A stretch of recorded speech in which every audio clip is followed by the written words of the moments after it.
Hey, wealth builders. Welcome to episode 61 of Bitcoin Hard Talk. Today is the last Bitcoin Hard Talk before Halloween. So we are in Halloween mode today, and we got a lot to cover.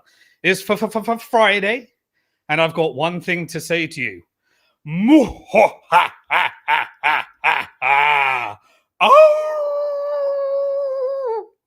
I hope you're ready for Halloween, because we're going to be talking everything that has happened this week in Bitcoin, in macro, and geopolitics.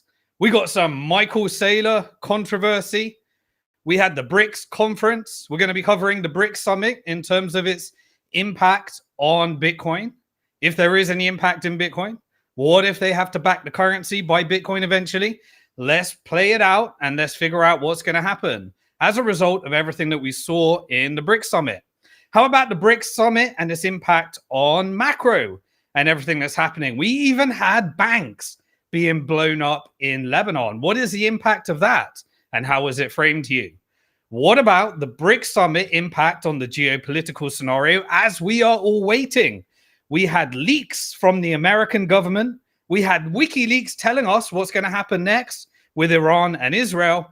And we had all sorts of stuff that we've got to discover as a result of the announcements that were made at the BRICS Summit, as well as the Lebanese banking system blowing up, which is not funny at all, but it's very funny how it was framed relative to what it actually is. So without further ado, if we have not met yet, my name is Simon Dixon, and I've been spending the last over 2 decades supporting people with navigating the world as we transition to a world that I believe we are transitioning to of Bitcoin, AI, and CBDCs.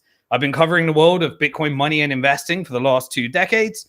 And now we're going live for episode 61 of Bitcoin Hard Talk, where we're going to be discussing the Michael Saylor controversy, everything that happened this week in Bitcoin macro and geopolitics, and the summary of the BRICS Summit and the impact. So we got a lot to cover. So buckle up, enjoy the ride.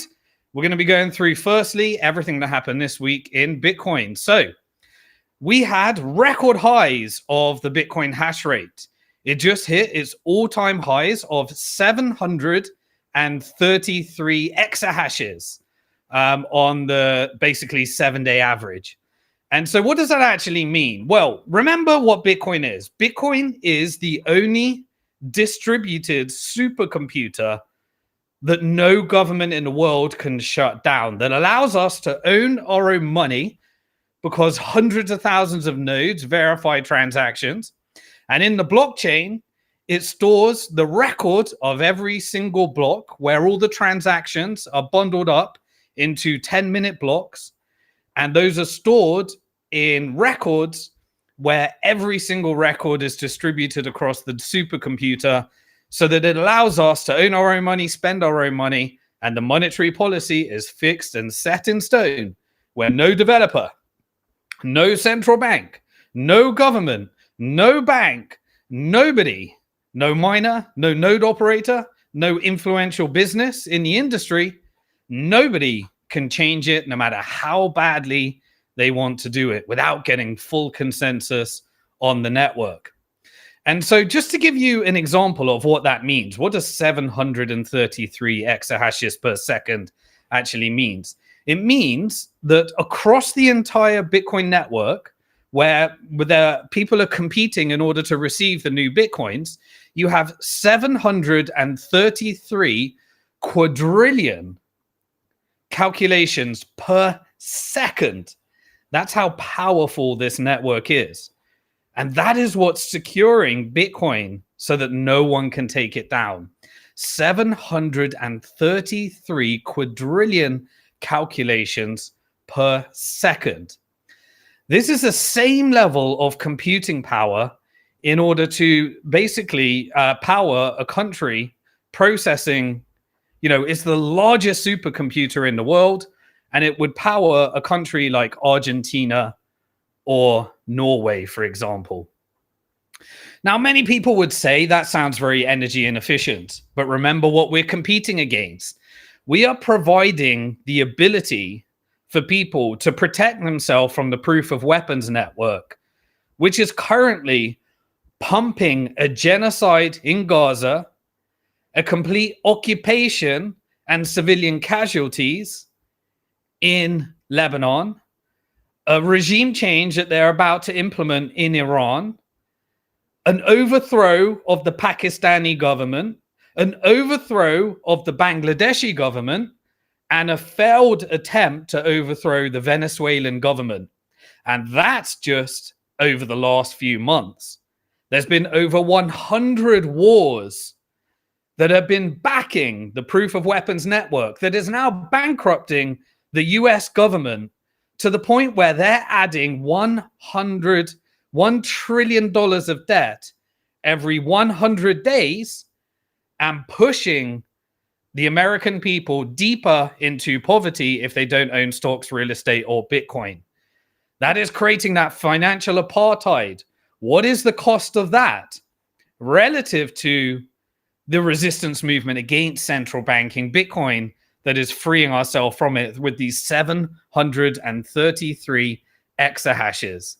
This means that an attacker would basically need more computing resources, more powerful than almost all of the supercomputers combined by an order of magnitude greater than anything that exists, which means attacking the Bitcoin network is impossible, will cost you billions, and then you can only take it on for 10 minutes, perform a double spend that won't cost you more, and we fork the network in the direction that we want to go based upon the security of these 733 exahashes.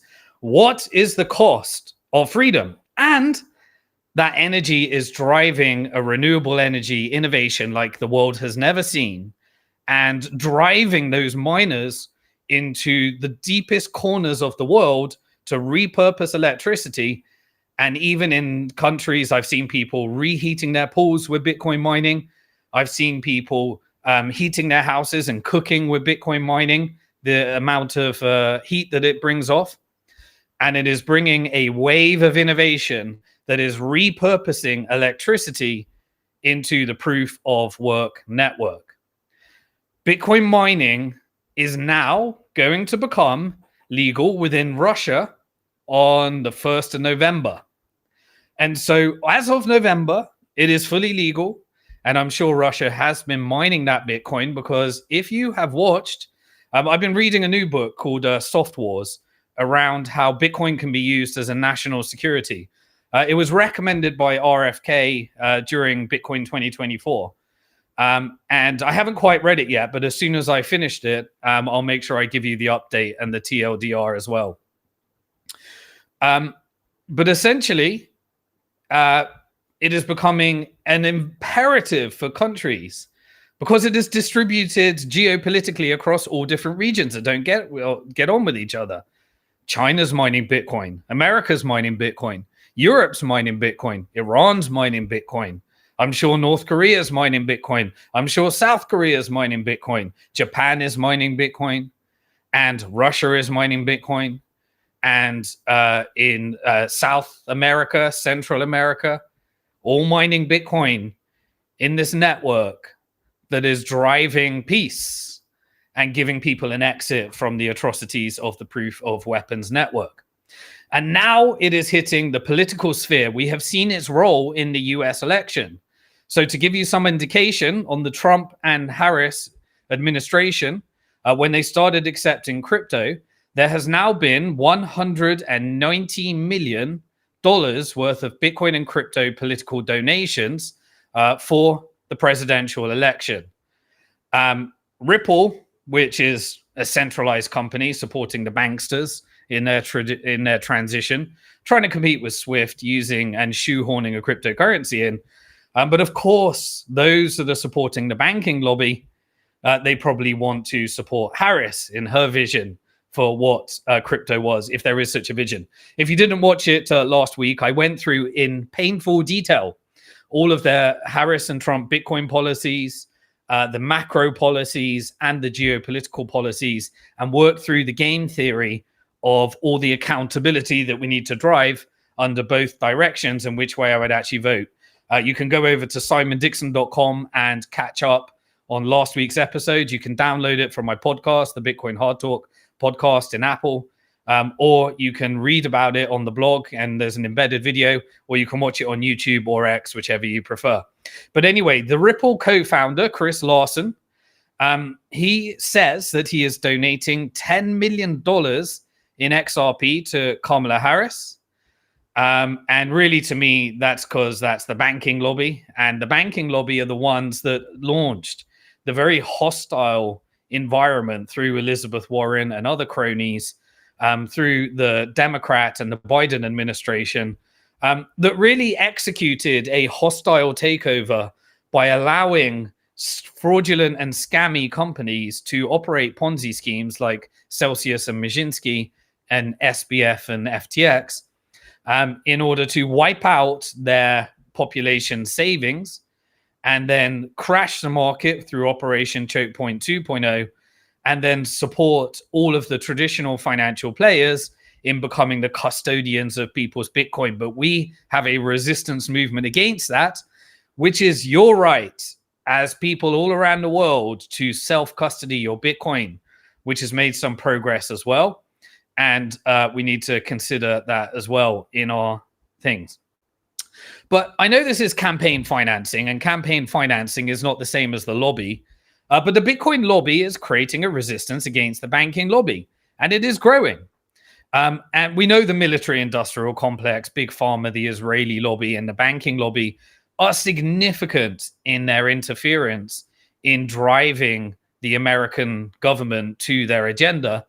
But the Bitcoin lobby is rising. And you've also got this crypto lobby as well, which is rising. It looks like more crypto. You're going to spend your fiat first, and then you're going to spend your crypto, and then you're going to try and hoard your Bitcoin if you understand the complexities, or not the complexities, the fiat thinking versus Bitcoin thinking versus crypto thinking that I've always covered in my weekly updates. So mainly this money has gone to the Republican side as well. So Chris Larsen is the anomaly with XRP. And Trump is being interpreted, and I covered everything about that last week, as the pro-Bitcoin, the pro-Bitcoin vote. And so if Trump wins, you would imagine that that's going to start to be factored into the price, and people want that certainty to go away. And as we get closer and closer to the election, you'll see it reflected most likely in the short-term price. But we don't care. We don't care about the short-term price because we are long-term 4-year cycle thinkers, in which case we want to convert our fiat as much as we can every month into Bitcoin. And when the price goes down, we get to buy more Bitcoin. When the price goes up, our dollar net worth goes up. But it's all about the race for the last Bitcoin as people mine them, as people try to acquire them. And you get the price you deserve based upon how early you decide that you get the economics of Bitcoin. So there was an announcement now that TradFi are in. The TradFi obviously make all these positive announcements. They tried to defeat us. They tried to wipe Bitcoin off the map. They couldn't do it. They tried to create their own blockchains. But now we've got forecasts from the traditional players saying that Bitcoin could surge to $125,000 this year if Trump wins. That was from Standard Chartered Bank on the Proof of Weapons Network, one of those miners that is mining genocide and war right now, by having the ability to create digital dollars and digital fiat currencies as a result of connecting to the Federal Reserve, the European Central Bank, the Bank of England, and the 137 networks that mint these fiat currencies in order to fund wars through the Bank for International Settlements. So to give you another idea, a pro-Bitcoin PAC actually released a presidential campaign video supporting Donald Trump. And there was another one with the Democratic side as well. I think it's mainly Mark Cuban that's pushing that side as well. But Bitcoin and crypto has now been responsible, according to Dennis Porter, that's doing a lot of the work in the early Bitcoin lobby as well. apparently it's been 50% of the funding behind the super PAC campaigns for political funding. So this is the first election in the US where Bitcoin and crypto has become a serious player. In fact, for religious reasons, I don't gamble. But if you look at the gambling markets, that's had its impact as well. Now, this could be skewed because, crypto people that would be gambling on the crypto side are more likely to be ideologically aligned with the Republican side or the Trump side based upon the rhetorics that have been going through. Now, it's completely bipartisan. There are many people that love crypto for the freedom they get on the far leading left or the far leading right, or bipartisan that just don't care because they get to exit from the system and just don't really engage in the political side. But Polymarket is kind of a market where it is pricing and factoring in the likelihood based upon people gambling real money. In fact, there is one investor, and this is outside of the US, so this is non-US people that are, deciding to bet on the presidential election. But one investor has got $45 million in crypto bet on a Trump victory. And as a result of that, Polymarket started re-verifying some of the large accounts to ensure that there's no political interference or anything that's happening here, and that they're not from the US, because the US regulations has defined that this would be a security and therefore they would get themselves shut down by. So it's interesting that all of these bets are happening outside the US on the US election. In fact, $2.4 billion on Polymarket has been betting on, that's the level of trading volume that has been betting on all of this as well. And so according to Polymarket, which is people putting their money on the line outside the US on what they think, it is currently implying that a Trump victory is standing at a 61.6% likelihood of a victory going towards Trump, according to Polymarket.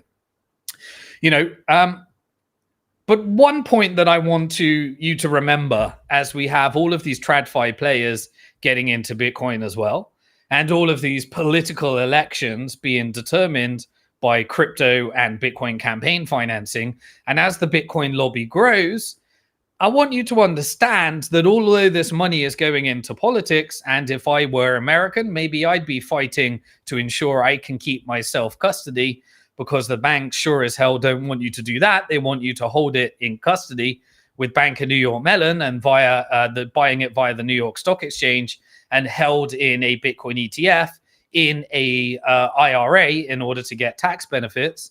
They want you to do that. But always remember, Bitcoin does not need governments to succeed. And that is the beauty of Bitcoin, because it is the governments that need Bitcoin in order to succeed. El Salvador is figuring that out first, and other governments will figure that over time. And maybe those with the most power, with the largest banking lobbies, with the largest military-industrial complex, with the proof of weapons network that is supporting their system, that is benefiting from all the capital inflows from US treasuries as a result of central banks destroying the savings of those outside of the US in order to hold them in US and lending all of their money to the US, supporting the US rather than supporting their local infrastructure, which is destroying their countries, which is driving us to wealth inequality, which is driving the rich getting richer and the poor getting poorer, which is driving these wars, which eventually becomes a civil war when all of the assets are held in the hands of a few and everyone else is deep in debt. It implodes upon itself, and governments need to free themselves from the central banks that are using this in order to benefit their shareholders that get to create fiat currency on the proof of weapons network as a result of manufacturing the world's largest regulated Ponzi schemes called fiat currencies. Eventually, those fiat currencies will be able to back themselves by Bitcoin if they choose. Central banks can capitulate and back those CBDCs by Bitcoin if they choose. And governments can free themselves from central banks by building Bitcoin strategic reserves. And all of that can happen and can only happen when governments decide that they need to free themselves from central banks. And that is why the electricity behind Bitcoin is the most efficient use of energy that the world has ever seen. And BlackRock will tell you, oh, let's go to proof of stake, where those that control the network are those that hold the tokens. And then they say for ESG score, invest in, proof of stake rather than proof of work. But they capitulated. Why? Because they need it too. And the traditional financial system wants as much Bitcoin that they hold rather than you holding it in self-custody. But you're not going to fall for it because you're a regular listener on Bitcoin Hard Talk. Now, maybe you put some in your pension, done that way. But as long as you harness the full power of Bitcoin in self-custody, I'm going to be making sure I do every 4 years, my Bitcoin Wealth Builder program. I'm going to be doing one next year to make sure everyone has all the tools. But you can start protecting yourself. But I'll make sure you have all the tools to understand how to do that as well. Who else needs Bitcoin? Well, I think BRICS also needs Bitcoin as well. And so on the Bitcoin side, they're obviously still building out their BRICS Pay network. There was the BRICS Summit this week. And not really much involved in Bitcoin, but I know that the problems they're going to have with the way that they're designing BRICS at the moment is actually in the real world asset backing part of the currency. Now, I'm not going to go deep into BRICS Pay. If you didn't watch, I think it was episode 59, one of the recent episodes of Bitcoin Hard Talk, I went through all of the different designs behind BRICS Pay and what you need to know and how to create a distributed ledger so that sanctions become ineffective in the end and countries are incentivized in order to, if this succeeds, it's a big if, but if it succeeds, I think it's a worthy mission to try and make sure that we get to something where fiat currencies can be used for peace. And the limitations of that is the physicality in the gold backing, which eventually gets solved by a perfectly auditable, distributed ledger that no one can rig, that is transferable anywhere in the world and is divisible by 8 decimal places. Which, by the way, Bitcoin figured out how to solve all those issues for a Bitcoin standard. And it doesn't have to be as radical as saying, forget my currency and transition. It can be done via a bottom-up adoption as it has, and a slow transition that creates an evolution rather than a violent revolution, as fiat currencies have historically always done. And so Russian President Putin, who was hosting the BRICS Summit, every year the director or the lead of the BRICS Summit changes. This year it was President Putin. He came out and said that BRICS is planning to use digital currencies for investments as well. And one of the announcements was the grain exchange. I'll cover that a little bit deeper as we go through the macro and geopolitical side. What else happened this week in Bitcoin? Well, Kraken, full disclosure, I am a shareholder in Kraken through Bank to the Future.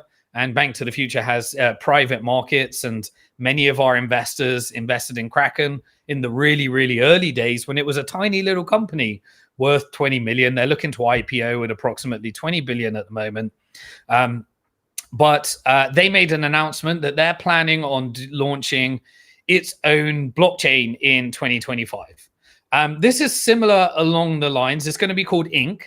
And so full disclosure, I am a shareholder. But it's not launching a token. So it's not creating another shitcoin pump and dump. It is creating a blockchain in order to kind of follow what both Binance and Coinbase did. Full disclosure, I'm a shareholder in Coinbase. When it was private through Bank to the Future, it eventually went public. And at Bank to the Future, we make markets in public Bitcoin stocks as well, like Coinbase. But Coinbase launched its own blockchain base. Binance launched its own chain, but Binance had a token and Coinbase doesn't because of all the problems that comes with having a token as well. So it's going to be more like Coinbase, but unlike Binance because it won't have the token in that sense. So they're going to be launching their own thing. The main reason is because they want a mechanism for doing DeFi on their own chain and connecting to slowly decentralizing parts of the exchange, creating peer-to-peer markets. And the regulatory environment in the US is getting clearer and clearer. And maybe they're forecasting a Trump victory, which they are seeing as more favorable, because Trump has his own crypto project, which relies upon DeFi and stablecoins as well. If you watched, I think it was episode 58 of Bitcoin Hard Talk, or maybe earlier, I went through the world, Liberty Financial, why I'm skeptical about it, and its connections to some very problematic side in terms of the shareholders of the company. Fortunately, the token sale didn't really do as well as it should. I don't necessarily endorse it, but then again, I just don't do gambling. Sometimes scams do well. I just want to make sure that everyone's focused on the important stuff, which is driving more freedom with Bitcoin and self-custody.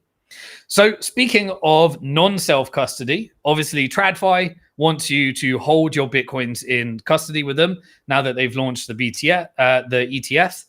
And BlackRock is now in talk with the global cryptocurrency exchanges, the ones that survived the hostile takeover of the industry, including Binance as well, because they want their token, BIDL, and BIDL, or Beetle, whatever you want to call it.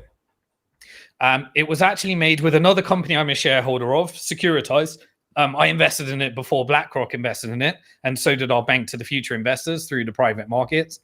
But Securitize created a tokenized treasury fund, stablecoins are using it to back.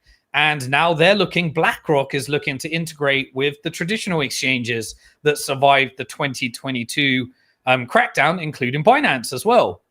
And so they want it to be used as futures collateral. And so we are getting the financialization of the more centralized parts of the market. And if you remember, MakerDAO was covering it as collateral for these algorithmic stablecoins as well that don't rely upon TradFi. So this is interesting. More and more interesting things are happening as well. Now, speaking of Binance in the Bitcoin side, we had an update from the Nigerian government and the regulators there. They have dropped the money laundering charges. I think they wanted to extort a few $1 billion out of one of the Binance executives. And they have dropped those charges. And those charges were dropped very suddenly. And remember, in previous episodes of Bitcoin Hard Talk, we talked about the boycott Binance campaign since the US executed a coup and took the executives out of it and has been shutting down and freezing assets for Palestinians and Turkish people and Lebanese people as part of the genocide and handing over the policy over to Israel. But since then, the charges were suddenly dropped. And remember, CZ, rather than getting a long prison sentence, only got 4 months and agreed to put their compliance team into Binance for the coup, which I've covered in previous episodes. But, suddenly the Nigerian money laundering charges against the executive were dropped. And what reason did they give? They gave a very obscure reason, which was they held him in, incarcerated him. And then they said that he needs to go get medical treatment. And so they're going to allow him to be released in order to get medical treatment. And therefore, the charges have been dropped. Do you reckon there may have been some under-the-counter crypto distribution or Bitcoin distribution to the right people in order to make that happen? I have no evidence of it, but I reckon there were some types of trades going on. Now, what's interesting is that if that was done with Bitcoin, then they may not look at that in the future, but the transaction is immutable on the blockchain. And so when people make these bribes and they can connect them to these politicians, there will be an immutable record of those transactions forever, which is why they probably use fiat currency. And last episode, we talked about the billions of dollars that TD Ameritrade was engaging in, TD Bank was engaging in for the drug cartels. and the proof of weapons network, where all the real money laundering happens that Elizabeth Warren won't tell you about because she's paid by the banking lobby. But sometimes the corruption comes through and they just pay the fine and do the crime, and it's very profitable business all round. But they kept the tax evasion charges anyway, so those are still being prosecuted. So we'll keep watching that. At the same time, there was a ginormous acquisition by Stripe, the merchant processor in Silicon Valley. They decided that they are going to be acquiring the stablecoin issuer Bridge, which was created by some of the ex-executives at Coinbase and some of the people that led leading up to the IPO. But the price of that was $1.1 billion. So that's how seriously the payment processors are taking stablecoins. In previous episodes of Bitcoin Hard Talk, we've talked about how stablecoins are a speculative attack on fractional reserve banking because they provide full reserve banking. They're backed by treasuries and loans to the government, in which case you bypass the banking system, and there's going to be very aggressive regulations around that moving forward as a result of us through this bottom-up movement. And I spent years trying to build a full reserve bank. Caitlin Long has been doing it with the Fed, couldn't get the license. I tried to do it back in the day before Bitcoin, was launched by applying at the Bank of England. And that led to me having to leave because I simply supported the Bitcoin industry instead, and spoke at the first Bitcoin conference and wrote that book as well. But anyway, the Proof of Weapons Network, they are full on trying to get in. And so there was a $1.1 billion acquisition. If you remember back in the day, isn't that what YouTube paid? That's what Google paid for YouTube years and years and years ago, if I remember correctly. Now they're buying stablecoin issues. So now stablecoins not only have the companies, like the company I'm a shareholder in, Bitfinex, and Circle, the other company I'm a shareholder in, but also stablecoins are being acquired by Stripe, support, and who else is involved? Visa, Swift, PayPal, Revolut. They're all looking at getting into the stablecoin market so that they can take on the banks. And this is going to create a really, really interesting scenario, as most of those companies, they may store, for example, Stripe may store their funds at Silicon Valley Bank in client money. What happened to USDC stablecoin when the Federal Reserve decided to attack Silicon Valley Bank? Well, it depegged the price of that stablecoin because it's an efficient market backed by a Ponzi scheme when it's the money in the bank. The money that was held in treasuries are just based upon the credit rating of the US government, but the bit that was held in the bank made the market crash. FDIC and Fed came in and bailed out in order to hand over the banks to JP Morgan, after Peter Thiel and Bill Ackman tried to acquire all the banks for free by creating the bank run in the first place. But that pushed the price back up. But imagine the interesting scenarios where through Stripe, you can exchange your fiat currency held with a bank for stablecoin, and you can create a speculative attack on the banking system in times of uncertainty. And this could engage in the transition to a central bank digital currency when the government wants to do it. So they are setting up the system for deep attacks on the banking system to consolidate all the banks into JP Morgan and then eventually communism on a blockchain. All the pieces are laying up, and we won't be fooled for it because we are ready by converting and saving our fiat currency into Bitcoin in self-custody to exit the problems with custody by the bank, where you have to have a bank to store your money, and then you have to borrow it with interest in order for the currency to exist. And then you have to get permission from governments in order to spend it. And then you have to rely upon the Federal Reserve to devalue it so that you end up in debt slavery. And then if you take that debt and you buy real estate, Bitcoin, or stocks, you get ahead of the market, but everyone else gets deeper and deeper into debt in the financial apartheid. There was another announcement as well, which is an interesting one. Buenos Aires, they decided that they're going to put their digital ID on a blockchain. Now, that sounds like what you need for a central bank digital currency, and you'd be right. Everyone's going to be moving over to digital ID. But what I was really interested by in the way that Buenos Aires did that is they said that they're looking to do decentralized digital identity for their 3.6 million residents. Now, what is interesting in this is they did it what appears to be, and I will be honest, I will remain skeptical, but they used an innovation that was created and implemented into privacy coins called zero knowledge proofs. And that was designed to enhance privacy, where you get to actually control your identity.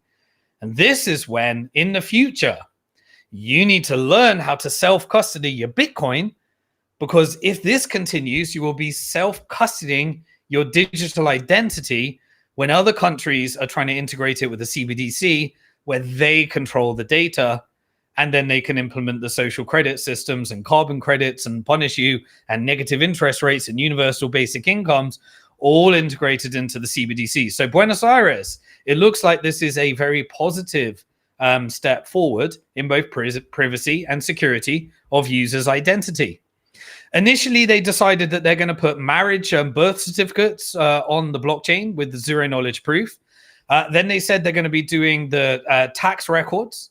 And then eventually they're going to be expanding to driver's licenses next. And I will watch this with interest as we move over to this world of Bitcoin dominated by Bitcoin AI and central bank digital currencies. Now, speaking of traditional players, the stock market is propped up by 7 large tech companies. And so it skews the stock market to make it look like it's outperforming inflation, which it is, when the other companies are doing very poorly unless they are involved in military, technology, and resources, and everything else is suffering, unless you're involved in the manufacturing side, depending on the different types of trends that we always follow in the macro section.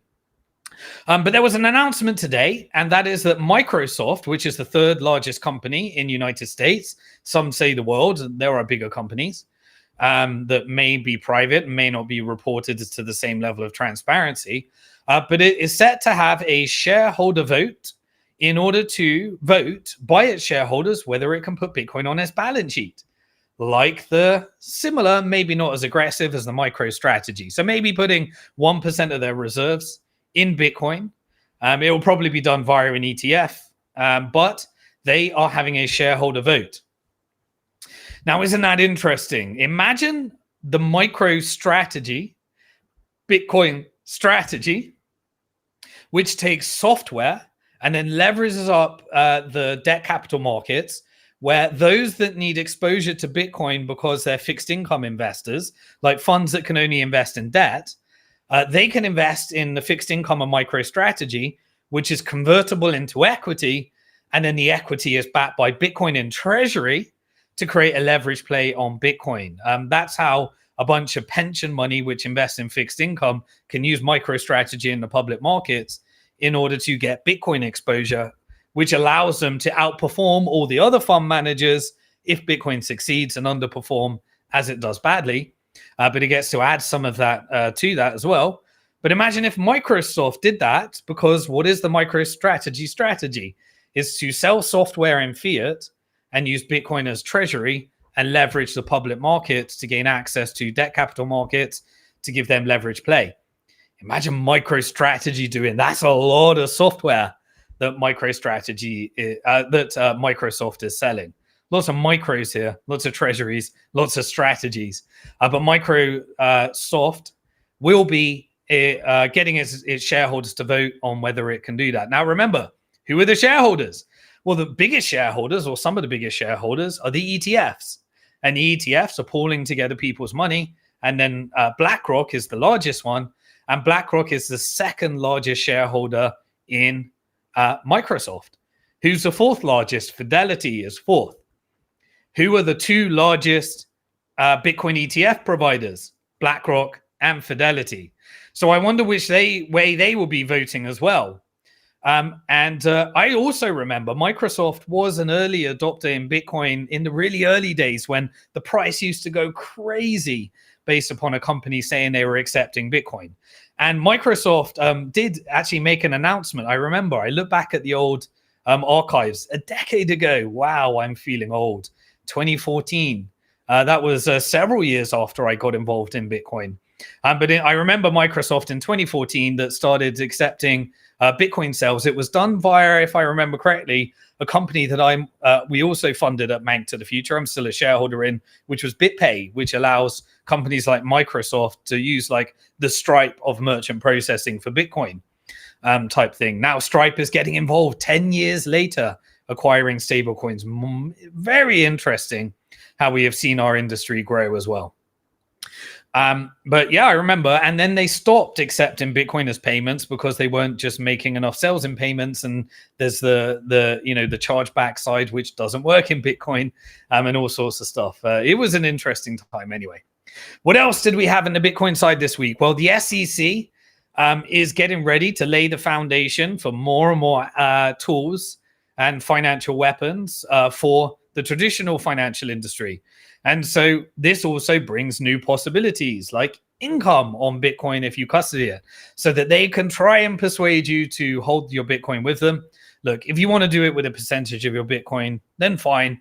There may be a reason if you're doing financial planning. And when I do the Bitcoin Wealth Builder program, I explain how I hedge against losing my keys with custody, and when I use self-custody, and when it's appropriate to go with yield, what the risks are involved in that. But the problem is that most people don't do intelligent financial planning here. We make sure that all of our customers at Bank to the Future, and that's why I make sure I'm going to do the Bitcoin Wealth Builder program next year to support people in doing that as well. But the New York Stock Exchange has now been approved by the SEC in order to host options trading on Bitcoin ETF. So now you can have an option on a Bitcoin ETF that will be created by BlackRock with the Bitcoin held in custody in Bank of New York Mellon, approved by the SEC, purchased through the New York Stock Exchange. And they have also approved the CBOE, the options exchange as well, to offer options on trading on spot Bitcoin ETFs. So what does finance do? It takes this perfectly good Bitcoin that you can hold in custody, and it adds one layer, custody, and another layer, ETF, and another layer, New York Stock Exchange, and another layer, futures, and another layer, options, and another layer, because they want you to financialize the whole thing. And that's why they support Bitcoin now, because they couldn't beat us. So they had to join us, and we make sure that we don't fall for it. But we use the tools that we may need to use in a correct way as this industry evolves. What else does that mean? Well, options means that you can rent out your Bitcoin ETF, which means covered calls. Covered calls means that people are willing to pay to borrow or create an option on your Bitcoin ETF, and they're willing to pay you interest. The interest is shared. And so in the future, there will be financial products that allow you to receive yield by writing those options, and it's called covered calls. I don't want to get too complicated into the world, but this is the world that we're heading to, which will create a two-tiered market: Bitcoin in custody and financialized through TradFi, and Bitcoin in self-custody that is a resistance movement against the central banks that gives you the ability to own your own money, spend your own money, and both of them will be able to free themselves from inflation as the proof of weapons network prints more money for war as it escalates as well. And that will bring yield back in the market. We will get our controversies, but make sure you understand that Bitcoin earning yield is not Bitcoin. It's an IOU on Bitcoin that has different risks involved in it. And so you have to play that accordingly. Right, what else did we have in Bitcoin? Well, let's get to some of the more controversial stuff. So in the title, in the thumbnail, I talked about the Michael Saylor controversy. Look, I will never forget, just like when Roger Ver was the first person investing in Bitcoin startups alongside Bank to the Future and myself, and he was providing and supporting many of the companies. But he kind of went off the rail with Bitcoin Cash and took people down the wrong path, but demonstrated to the world that creating a fork of Bitcoin does not mean that you go from 21 million to 42 million Bitcoin. Demonstrated to the world that those that fork off get wrecked, and demonstrating the world that you cannot actually copy Bitcoin, you end up creating a clone. Now, many people would have lost their money because they believed in some of the problems around Bitcoin Cash doing that fork. And I was on shows. I remember with Tone Vase live pointing out, no, this is a different coin. It's like a Bitcoin dividend, and I sold it live on the Kraken exchange in order to end up with more Bitcoin as a result of the Bitcoin Cash hard fork. Whereas others went down the wrong path, and it's deeply centralized mining and all sorts of stuff. But anyway, just like Roger went down that path, but I'll never forget the work that he did. And I'll always give him credit for the work that he did in the early days. Same with Michael Saylor. Michael Saylor did and is still doing an incredible amount for Bitcoin. He introduced the narrative in an incredibly articulate way for corporates to get into Bitcoin and really took our industry to a new level. He will always be solidified for his contribution to Bitcoin. But he went a little bit off the rails. So I called him out. And I'll share with you what went off the rails. And the entire many people in the community criticized him, and he capitulated and came out and said, I believe in self-custody. And so it's a little bit unfair, but I want to make sure that you learn the lessons, because no matter what, it does not take away your contribution to Bitcoin. But when you go off the rails and take people down a dark place, the industry calls out as well. And that is the beauty of this free market. It didn't require the SEC to do it. The SEC was trying to do the opposite. In fact, maybe TradFi has co-opted Michael Saylor, because Michael Saylor, through MicroStrategy, now owns over 200,000 Bitcoin. If you wanted, and you were the US government in emergency national security risk, if you needed Bitcoin, then this would be the company to nationalize. And America already has a track record of doing that. And this was the Michael Saylor controversy. He was minimizing that fact in order to push people to using banks. And so let's just go through the story. Let's remember the lessons, and let's make sure everyone learns the lessons from that as well. So what did he do? So Michael Saylor went out on a video. There was an interview, and he made comments about Bitcoin. It got a lot of pushback, as I said. So what were those pushback from Bitcoiners like me? Well, firstly, he called us crypto anarchists. I like that term. It was an anarchist movement. It was a bottom-up movement. It still is a bottom-up movement. Just because all the TradFi players came in and want to make a shitload of money doesn't change the fact that this is a bottom-up resistance movement against central banking and ability to own your own money, spend your own money, and beat inflation through an instrument that you can hold in your pocket. But basically, he was describing us anarchists as entities who aren't regulated.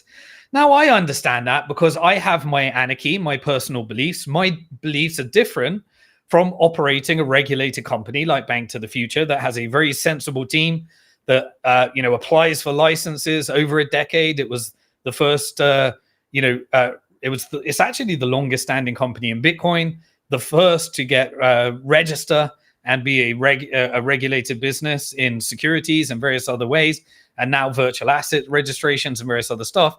And so that entity has to think separately because my beliefs are not what you can do in order to comply with those regulations. And if you don't comply with those regulations, you end up in the same place that CZ from Binance did. And if you don't have enough money to bribe your way out, you end up the same place that SBF did. And we've seen those lessons. And so, I understand that there are different rules for corporates and different rules for individuals. So let me be fair. But he described us anarchists as people that don't acknowledge governments. Of course, we acknowledge governments. This is a resistance movement against governments as well. I want governments to be smaller.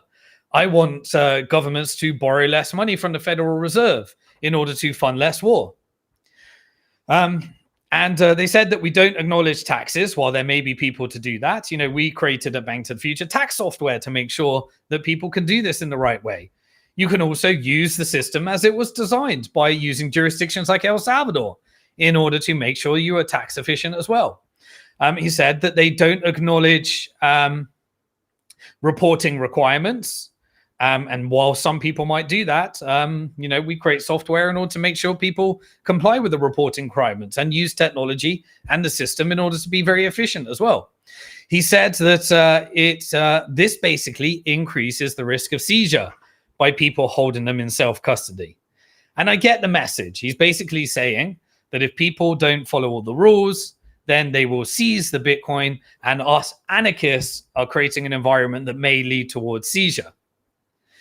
As I said, if you're doing this correctly, we teach all of our people. We don't work with US investors at Bank to the Future, but we've always worked. We teach them how to do tax reporting correctly, use legal efficiency structuring, use location strategies and relocation like I used in order to optimize your situation for freedom.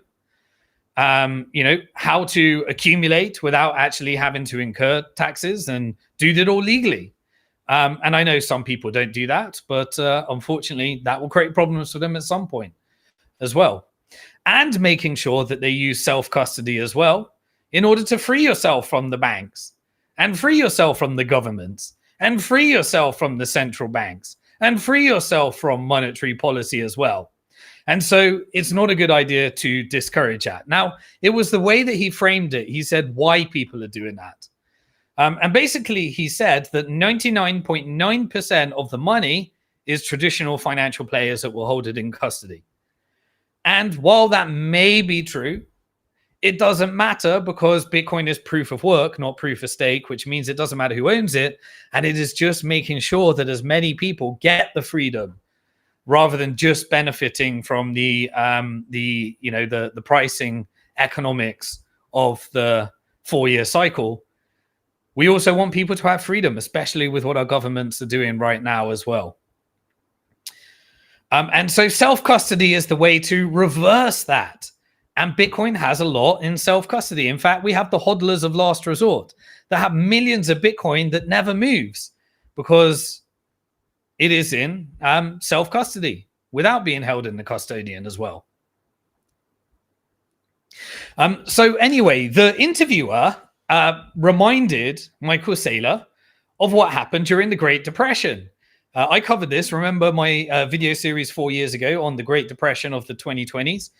If you're not a free member of the BitcoinHardTalk membership portal, you can get that free video series from 4 years ago where I went through this. And I went through the different moments. And one of them was the Great Depression, which was caused by the Federal Reserve, the Roaring Twenties, and the resulting crash in order to hand over all the banks over to JP Morgan. They got the Federal Reserve and to bankrupt the US government by getting it into multiple wars.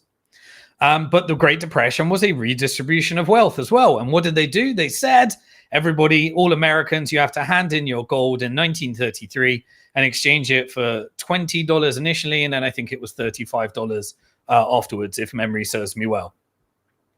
And so he said anyone using that comparison is a paranoid crypto anarchist.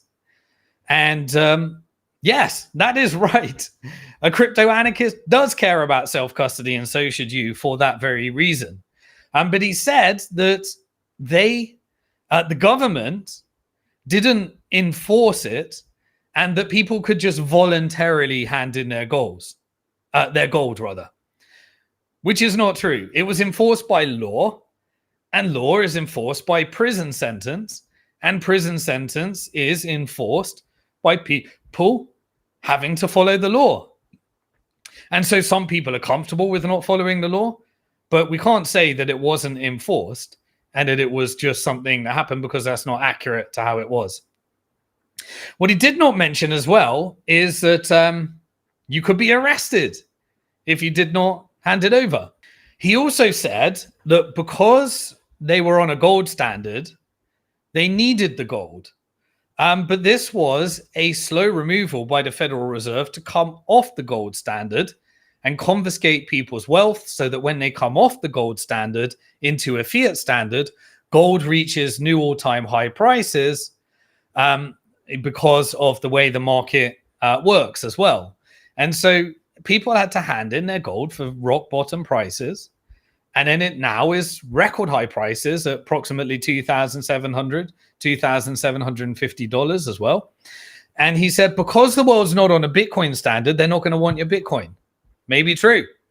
But I believe if we're looking at some of the trends that we're seeing with BRICS and others as well, that governments are going to need a Bitcoin standard, and forced confiscation and nationalization of a company like MicroStrategy might be just the way that this is happen.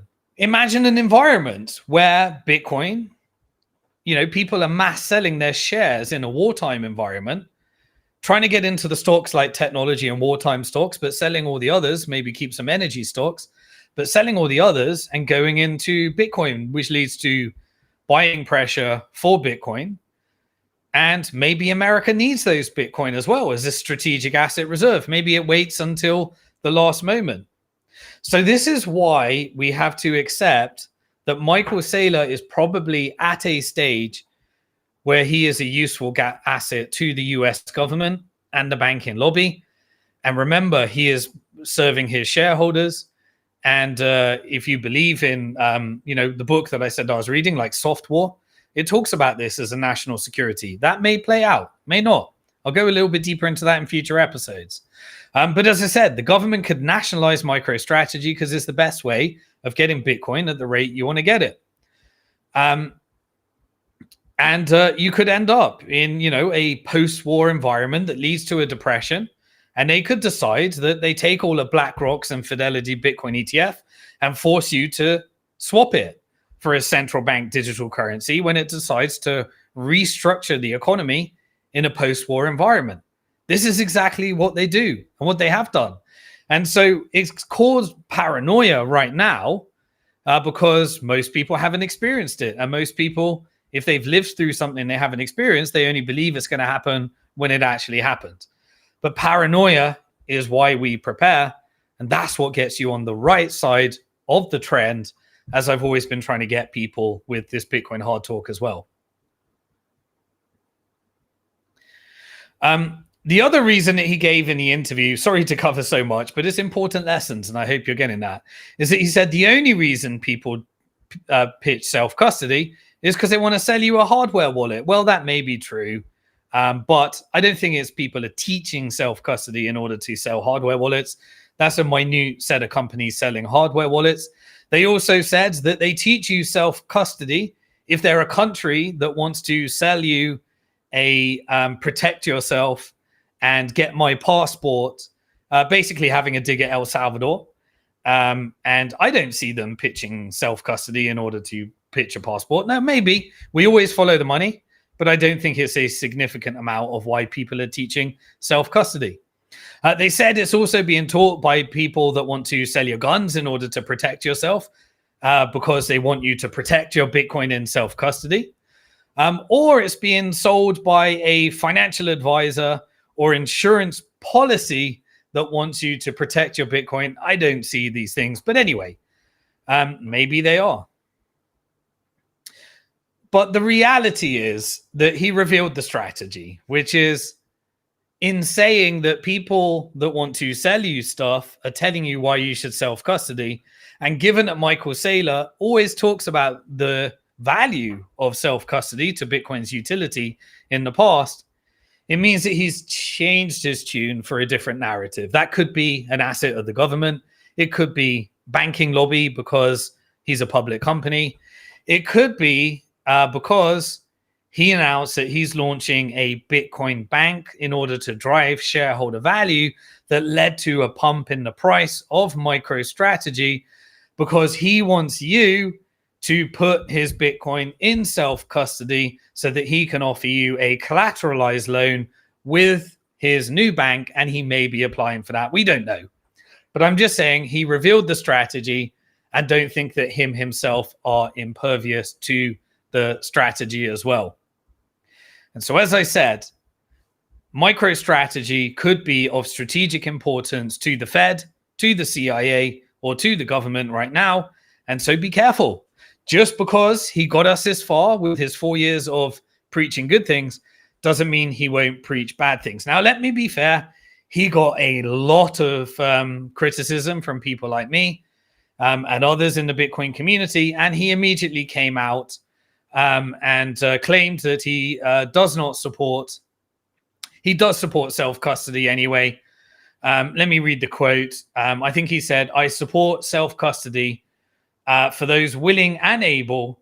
He supports the right to self-custody for all and freedom to choose the form of custody and custodian for both individuals and institutions globally." So it is true that there are different types and different mechanisms if you're a company and an individual. But all I want to say is be careful, because it's the principles, and when people change their narratives, understand what's behind that. You certainly should be storing some of your Bitcoin without a bank if you want to be protected from the bank. You certainly should be able to spend your Bitcoin without permission of government if you want to be able to contribute to freedom and legal things like WikiLeaks, for example. That is what allows us to get the truth and protect the free press and protect First Amendments if you're American. You should protect yourself from the Federal Reserve's inflation as well. And you should consider protecting yourself from, your property. And if it's legal for you to own guns, these are things that many people in America will fight for. And it's part of their ideology. And you should fight for your right to be able to go to a safer jurisdiction rather than exit taxes and wealth taxes and unrealized taxes on top of all the taxes you paid legally anyway, because people should be able to go to the jurisdiction they want, because that's the type of competition that makes our government better, more competitive, and our CBDCs better as we enter through this world. And you certainly should consider seizure in planning your strategy for your long-term wealth.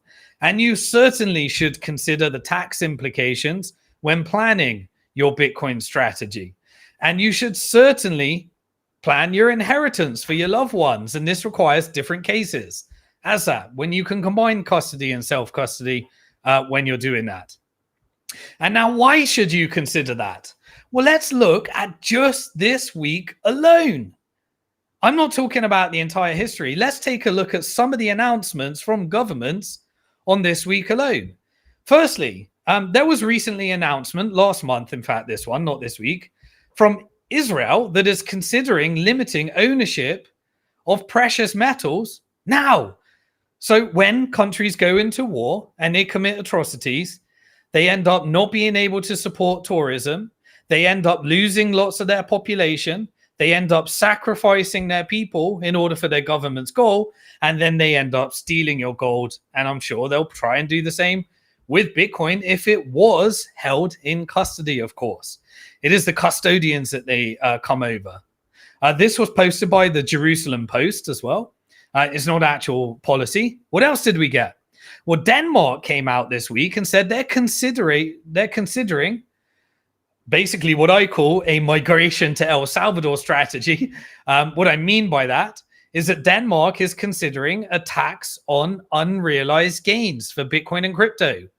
And they are introducing a bill which is set to be introduced in January. What does that mean? It means just by holding Bitcoin, every year you have to sell some of your Bitcoin to cover your tax if you don't have enough fiat currency to cover that tax. And that is an attack on freedom. So if you are in Denmark, you should be deeply engaging in that. And this is why we are not paranoid crypto anarchists. We are actually realists. Japan is doing the opposite. Japan decided this week that they're going to cut Bitcoin and crypto taxes from a rate of 55% to 20% as a political strategy if the Democrat Party is gets in power and wins the election. So this is where Bitcoin is being used as a political tool where you could vote for the Democrat Party in Japan to reduce your capital gains tax if they get in power from 55% to 20%. 55%. Ouch. That is what happens when you submit the JPY over to the proof of weapons network called the Bank of Japan. that bankrupts your Japanese government, creates inflation, creates wealth inequality, creates the largest welfare economy in the world, and taxes you to smithereens. And anytime you try and reverse that by increasing rates, you blow up the US stock market because everyone's borrowing at 0% from the Bank of Japan, and you blow up the derivatives market because people are hedging the currency risk, and force the government to say, don't you increase your rates or help people. The stock market crashed on Black Monday. I covered it on BitcoinHardTalk, the Black Monday subject. And the Bank of Japan says, we don't care about our people. The Bank of Japan will not increase rates. We'll keep the Ponzi scheme alive, because Bank of Japan is essentially just a subsidiary network beholden to the US proof of weapons network, which is beholden to the UK proof of weapons network, which is all put together in UK and Switzerland through the Bank for International Settlements, which has its own jurisdiction. Covered that. Go to my blog if you want to understand the history of central banking. Hit on blog, and I've got even 4 parts where I go through all of those if you are interested as well. What else happened this week as well? Well, in America, Dennis Porter, who I've had on BitcoinHardTalk and interviewed him in previous episodes, he's announced that the state of Pennsylvania, this was announced yesterday, has passed a Bitcoin rights in the House, and that was by a sweeping majority by both Republicans and Democrats united together to pass the bill. And so it's still going through a process, and the Fed can always overrule state policy. But this is a victory for self-custody, and it can create game theory where other states try and be competitive by protecting your right to self-custody Bitcoin. And then the fight can be between the states. And remember, pre-1913, the state banking system was fighting the Federal Reserve System, and they, prior to that, assassinated presidents or tried to assassinate other presidents, and the Federal Reserve System won. And so rather than supporting the state, private companies managed to rinse the dollar in order to bankrupt the US government as well. But there's a bill being introduced. So these are good things, and you should be supporting Pennsylvania, which looks like to be a swing state. And so these are interesting things, how Bitcoin is supporting policy. Speaking of Switzerland, which has its own little jurisdiction for the Rothschild Bank of International Settlement Network that's creating the CBDC network, the same network that created Israel in the first place. And I'll cover more on that when we cover the geopolitical side, in terms of that becoming a hub for a global central bank digital currency when you follow the money and follow the trends. But there's another independent city within Switzerland called Lugano. And Lugano has made Bitcoin and Tether recognize them as legal tender as well. And they actually unveiled a new statue this week, which was in memory to Satoshi Nakamoto as an anonymous person and creator of Bitcoin, while HBO and stupid documentaries are claiming it's Peter Todd. And idiots like Craig Wright in the UK courts are losing cases claiming it's them in order to try and push shitcoins like Bitcoin Satoshi's vision that 1 or 2 people are mining and is deeply centralized as an attack and trying to make trillions of dollars. I think it was 990 billion in price differential that Craig Wright's trying to sue for. Anyway, so these are good things as well. And we also had, look, this is a crypto story, but I watch these things because these are important to watch. AI agents, which are what's going to be taking your job in the future, most likely, through robotics and artificial intelligence, which is why I encourage people to look for income to prepare, for AI taking your job and getting ahead of that. But AI agents, they started this year, an AI agent started shilling its own meme coins. And there was one called Go. Please don't go out and buy it. Don't take any financial advice. I got no idea what's happening. But AI is now shilling meme coins. And there was this AI artificial intelligence called Terminal of Truth, which is now picking meme coins and tweeting about it and creating pump and dumps And how is the SEC going to come after these AI agents? This just shows you what we are in for into the future. And the reason I watch these things is because I'm pretty sure that it's going to be artificial intelligence that are going to create our central bank digital currencies. And when determining what they're going to back it by, I'm pretty sure if we feed it with good data, Bitcoin will be a big part of future demand as well. And so, these types of things are really giving us an indication of where things are going so that we can protect ourselves as well. I'm sure that we are experiencing currency wars right now.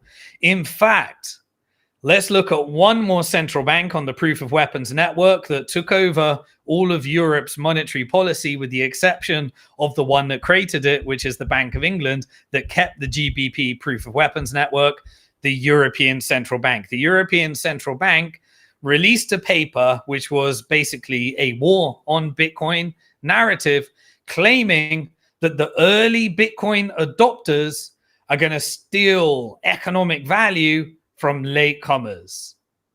And you know what? Steal and FUD is what they're trying to create here, but they're actually right. That those that get into Bitcoin, which is why I want as many people, please do like, please do share, please do repost these messages, please do. YouTube hates the content that I cover in the geopolitical side and doesn't want you to have this information. So I fully rely upon you, because I want as much Bitcoin in self-custody in as many hands as possible, rather than in the hands of BlackRock and Fidelity. It doesn't matter, as I said, because it was designed where it doesn't matter who owns it. But please, let's get this message out and get off zero Bitcoin for as many people as possible, because we all work for Bitcoin in the marketing department, because once we get our freedom, we need as many people to get freedom as well. Essentially, the European Central Bank is saying that not enough people own Bitcoin, which I agree with. So we all need to work harder, not because it's wealth inequality and therefore they want to push you towards their central bank digital currency, which the G7 countries, led by the previous Prime Minister Rishi Sunak and the UK, and the European Central Bank, are really pushing for, in order to get you onto that digital ID that won't have what I talked about in the beginning that Buenos Aires is doing with zero knowledge proof in order to protect your privacy. Remember, owning Bitcoin in self-custody is boycotting the Fed. It is boycotting the European Central Bank. It is boycotting the Bank of England. And we want as many people to do that and distribute that amongst as many people in self-custody. And that's going to do it for the Bitcoin section. I had a lot to cover today. Wow, we covered a lot. Now, I still got the macro and geopolitical section. So if you just wanted to watch the Bitcoin section, that's it.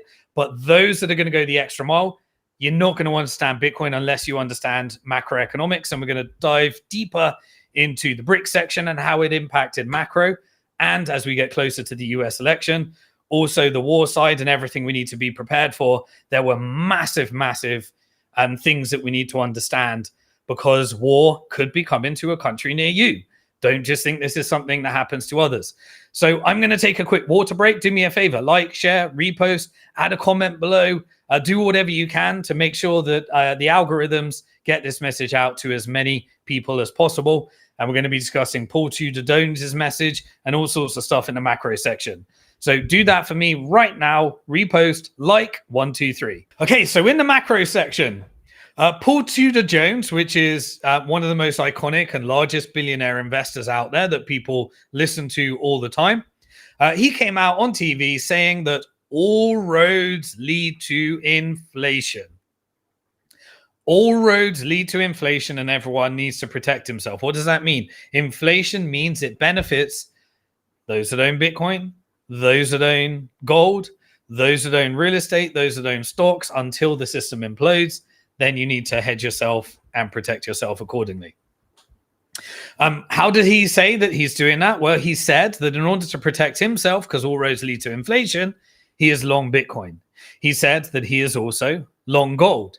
He said that he is also long commodities, and that he believes that many of these are undervalued. Many commodities are undervalued, as we have kind of moved over to a world that gave up on the climate crisis.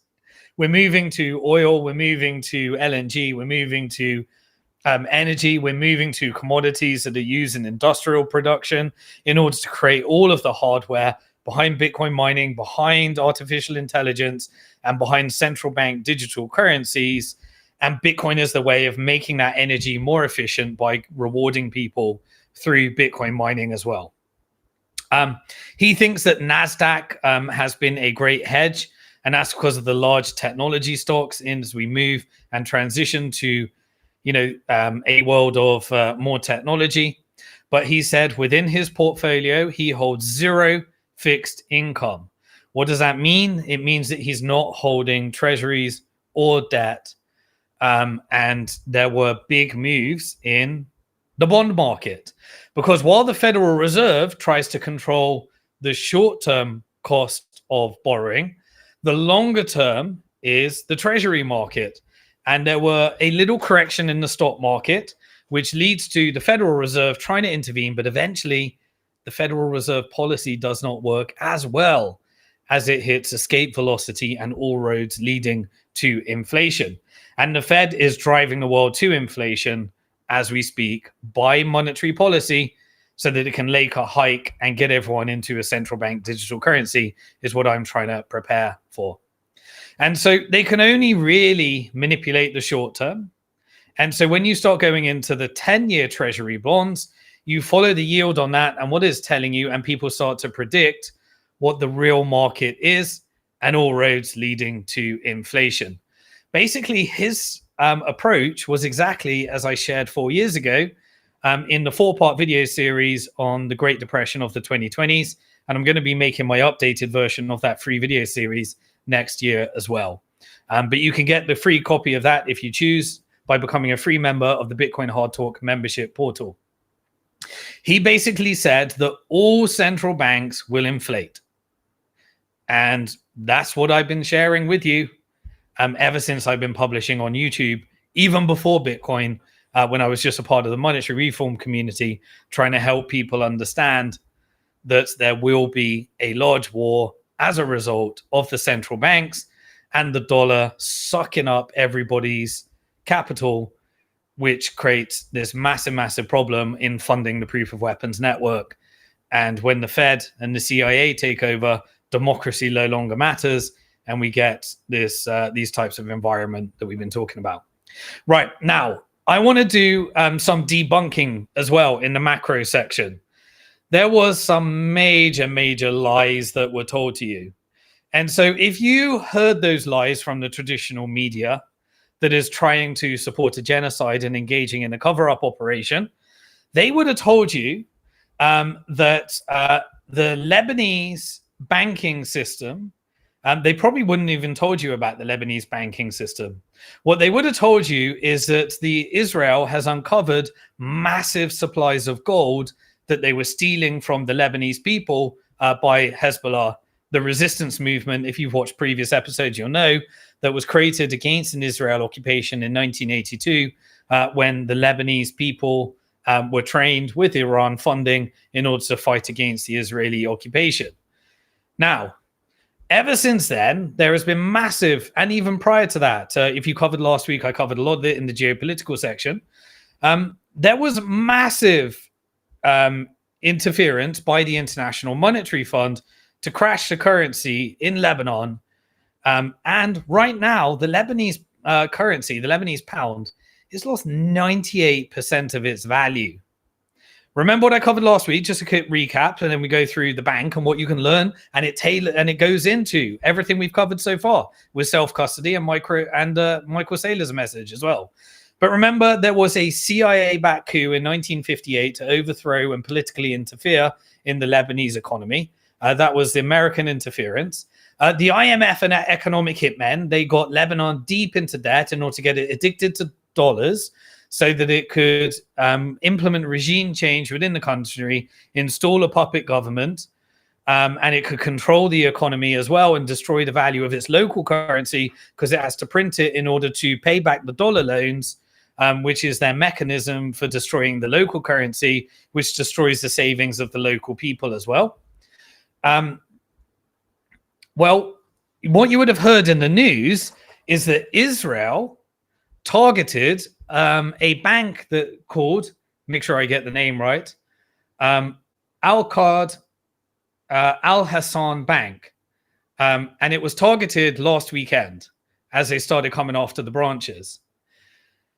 Now, what they said is that this was a targeted strike to wipe out and steal all the gold of Hezbollah. What they didn't tell you is that in 2017, the bank was sanctioned by the US for providing Hezbollah with some kind of banking service. Now, it was created by the resistance, that's a part of it, but it was sanctioned in 2017. And this gave people access to financial service. How was the bank structured? Well, here's where the devil is in the detail. Remember, in 2017, through the IMF, the economy contracted by 30% after the sanctions that were inflicted upon the bank as well. And so the bank actually, after the sanctions, became a lifeline for civilians that wanted to basically get an interest-free loan via a not-for-profit simply by locking up their gold and assets within the bank. It is a collateralized loan against assets in a not-for-profit environment, fully compliant with Islamic finance because it is a non-interest bearing loan. And so many people that used it ended up putting their gold in the bank. Now, what happened in 2019? In 2019, there was the US and IMF inflicted financial collapse, and the corrupt government, puppet government that was installed, stole a bunch of money from the Lebanese central bank and locked all of the people out of their bank accounts in 2019, destroyed the value of their savings. And you even had these reverse bank heists where people actually had to heist the bank in order to try and get this, persuade the corrupt banks and the corrupt government to give them access to their dollars so that they could not have their business collapse.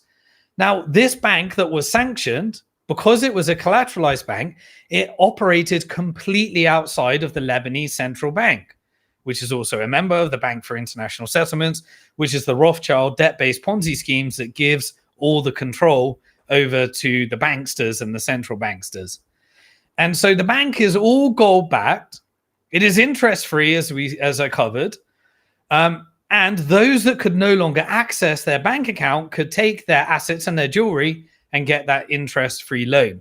1.8 million customers, it was reported, did that. And this completely operates outside of the central banking system. So this was the lifeline of the Lebanese people, the Lebanese civilians. And yes, Hezbollah was using it as well. It also offered microfinance loans to make sure that the businesses didn't go bankrupt so they could meet their cash flow needs in order to uphold their lifestyle. Individuals were borrowing against their assets and gold, and small businesses were doing that as well. So when it was reported that Israel, through the cover-up operation of the Western media, has seized all of Hezbollah's gold and they're now blowing up these banks, this is a civilian attack. This is a financial weapon of mass destruction. This is creating a cash flow crisis on all of the Lebanese businesses. This cuts off civilian loans collateral so that all of their loans are now no longer collateralized backed in order to destroy the rest of the banks and the financial system. And this is civilians' gold. This is how you know and understand that you are being lied to, because unless you are a geek like me and follow the money, I didn't see anybody covering this. Nobody did the research because the media is engaged in that cover-up operation. We'll cover more of that in the geopolitical section. It holds billions of dollars of client gold and other assets as collateral. And now the IDF is blowing up all of those bank branches. And who gets the gold? Who is the custodian? What happens to the collateral? And what would have happened if this was all done by Bitcoin in self-custody instead? That can solve the audit problem, that can solve the transferability problem, that can solve the issue of large custodians as well. They said that that because of the sanction, they were just targeting Hezbollah's gold. This is how you destroy economies, and this is how you target civilians. This will cause a local financial crisis. This will cause a bank run on everybody, and this will create an inflationary cycle in an environment where everything's already been, just like they did in Gaza, by constricting the supplies of goods that go in and blowing up all the banks. This is civilian targeting dressed up as precision targeting, because the media is engaging in the cover-up operation. These are financial weapons of mass destruction, and they are all being fired under the blessing of the US. There is nothing, and the UK, that is happening right now, even though they pretend in this show that this is just Israel gone rogue or something. This is a message to the world. Self-custody is important. Because what is happening in Lebanon, don't believe that it can't happen to you. And Bitcoin is the resistance movement as well. So what else did we have in the macro side? Well, the European Union has now approved another self-custody story, in central banking and financial weapons of mass destruction. The EU has now officially approved for the frozen assets of Russia, the $350 billion of Russia's assets to be lent to Ukraine in order to be spent back in America on the military industrial complex to support the stock markets of UK and US in order to buy weapons that are going to be used in Ukraine that will lead to the death of more Ukrainians, so that BlackRock can inflict those collateralized loans, buy more of Ukraine, give more to Russia, and have the UK underwrite the system through the Bank of England and the government underwriting its IMF loans to destroy Ukraine further, in order to get NATO expansion, to scam all other countries that they need to double their expenditure in the proof of weapons network and print more money to destroy their local currencies, so that more is saved in dollars and is lent to the US government, so that the Federal Reserve can support its shareholders, the bank, through the bank lobby, through the military industrial complex lobby that is bribing all the politicians in order to turn a policy of make America great again into make Israel great again, so that this can all go back to the artificial intelligence and the AI warfare that's being fought right now. I'll cover more of this in the geopolitical section. This is why there is a resistance movement called BRICS, so that there is a resistance against one currency weaponizing the world. And that brings us into the macro section of what was announced during the BRICS Summit, and the importance of self-custody and the importance of ensuring that there is more competitive currencies, because we're fighting currency wars.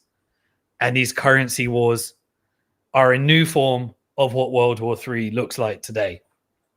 So remember, BRICS, they're creating, I covered it in previous episodes of Bitcoin Hard Talk, a distributed ledger to be apolitical, so that the incentives to default and weaponize a world reserve currency are reduced, so that those countries that are in sanctions can trade with each other, and they can actually create something that allows them to operate.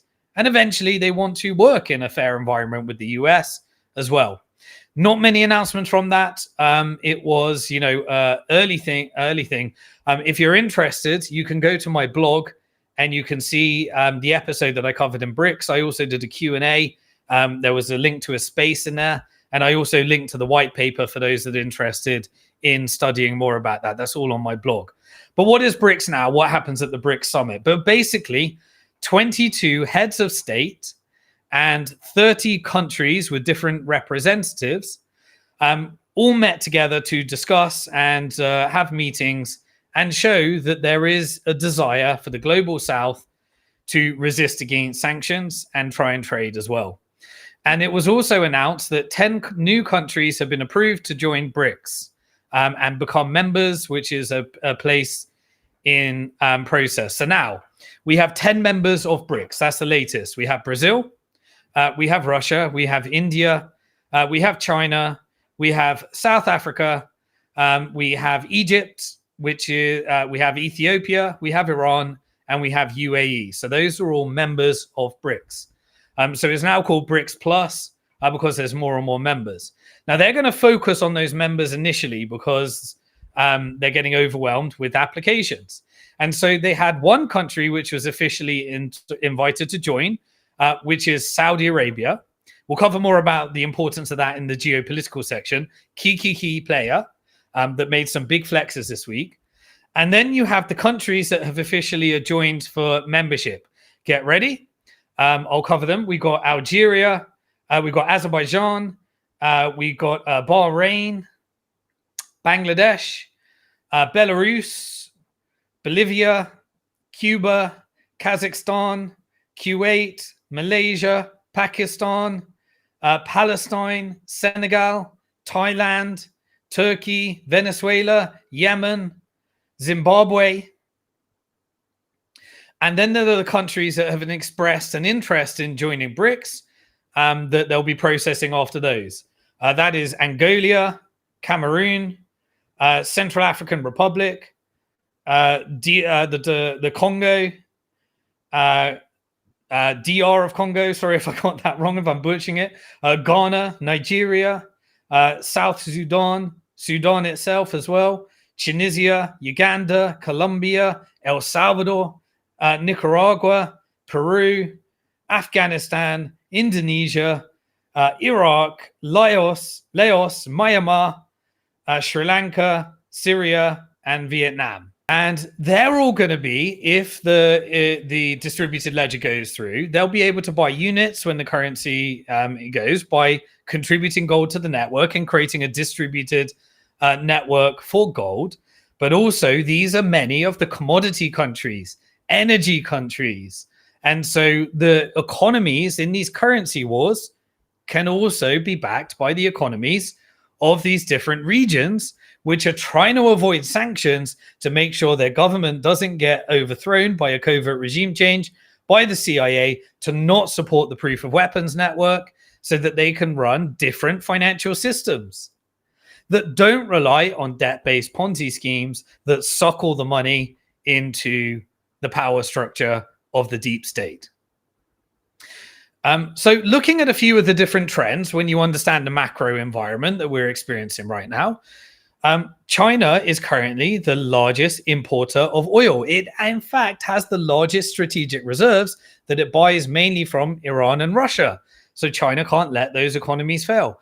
China is also the largest importer of natural gas because it has a very large electric vehicle industry that is expanding and providing cheap electric vehicles all around Central America, South America, and exporting those all through the Belt and Road initiatives. But a Belt and Road initiative loans comes with no regime change. So it is competing with the IMF at the moment because it's not overthrowing governments. And so it is importing a lot of natural gas. It's building its own AI industry as well. It has Bitcoin mining as well. Who at the moment, the US is the largest producer of oil. China has the largest reserves that it's importing, and US is the largest exporter of natural gas as well, because it engaged in operations like blowing up Nord Stream pipeline to stop Russia exporting its natural gas to Europe. Unfortunately, destroyed the German economy and then they get tariffs and trades with electric car vehicles and all these different things. Once you follow the money, you understand that everyone has to work with each other. And this is why the deep state is not acting in the America's best interest at the moment as well. But China was essentially the net beneficiary of the renewable energy industry because it was investing the most in it. But now in this race, as we move closer to war, this is creating a movement away from the environmental crisis. And so engaging with Bitcoin, and I believe eventually China will flip in terms of allowing people to engage in Bitcoin, because Bitcoin is rewarding people for the renewable energy innovation in a free market way, rather than having the government, which is for national security reason, moving away from many of the sustainable energy goals. So Bitcoin could end up being the way of repurposing electricity in order to have the innovation in renewable energy. This is why I love free markets. And that could be forcing government like China to reverse their policy on the Bitcoin mining ban, because it needs the Bitcoin that may end up backing up part of the BRICS distributed ledger technology in order to become more competitive against the US in an environment of trade wars and sanctions. Government impact never had the desired impact, and this is why we need to fight currency wars and set up systems where you don't have one world reserve currency as well. Natural gas is giving up on the climate change, but the free markets are bringing it back through Bitcoin proof of work as well. Let's not forget that all of this warfare requires drones and fighter jets. And all those drones and fighter jets require chips, and so does Bitcoin mining require chips. Fortunately, with 733 exahashes, we have more than enough equipment to secure the network. But those chips are required for the next generation of mining if people want to become more competitive. And so does all of this artificial intelligence. And where are those chips? Those chips are in Taiwan. What do those chips in Taiwan require? They require commodities that China is got a monopoly on through its Belt and Road Initiative and partnership, because the IMF has implemented too much regime change and economic hitman activity, whereas China just says, join us, partner with us, and we won't interfere in your politics at all. So that eventually, through BRICS, can create an environment where US interferes in less politics, which helps the dollar. And helping the dollar means that you could have a Bitcoin strategic reserve asset if America plays itself right. And that can give the freedom of America from the Federal Reserve in order to use free markets to beat the crony capitalism and the communism of the Federal Reserve, because communism always fails, and communism is central banking. This is allowing countries to free themselves from the International Monetary Fund. And this is why, oil is kind of fluctuating between $70 and $80 right now, because Saudi Arabia is deciding the supply with OPEC in order to decide how do you get world peace in an environment where they sit right in the middle through the petrodollar or the proof of weapons network, and they may decide to join BRICS or not. And we got some very big signals as I cover the macro section as well. This is why the price of silver reached a new all-time high at $33.5. It has an awful stock to flow. It's not a competitor to gold or Bitcoin. Gold has brilliant stock to flow ratio, and Bitcoin has better now that it went through a halving this year, when new Bitcoins released 3 1/8 every 10 minutes until all 21 million are mined, and they virtually almost been mined.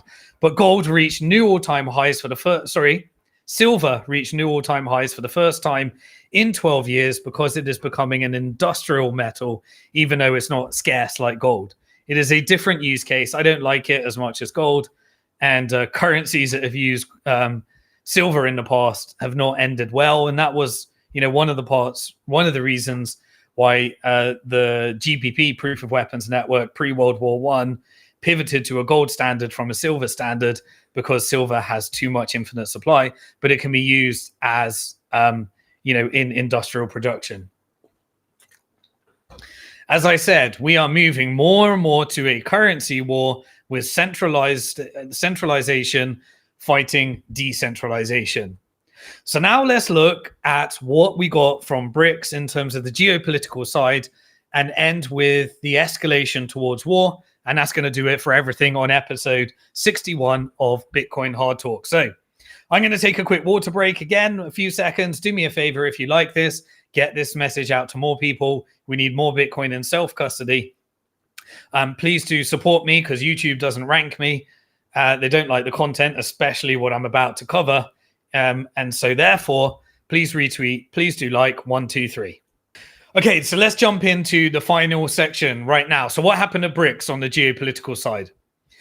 So Indian Prime Minister had a meeting with the new Iranian president face-to-face in order to discuss relations and global affairs. And basically this comes at the same time that India is supplying drones and weapons and explosives to Israel. And so normalizing, India is saying that it wants to be neutral. And so India is supplying those drones to Israel at the same time as Iran providing those drones to Russia. And the chips that are behind them come from Taiwan in order to be manufactured as well. Does war really make sense? Is it rational? Who benefits from these wars? Well, anyway, Iran is supplying the drones to Russia as well. And so everyone has to engage in diplomacy. Wouldn't it be brilliant if there was a way of creating a currency that didn't benefit from one sanction being weaponed against each other? The Indian Prime Minister as well, Modi anyway, held a meeting with the Russian President Putin as well. And the announcement that Modi made is that he vowed to help Russia end their war with Ukraine, and that was the message that he wanted to get out.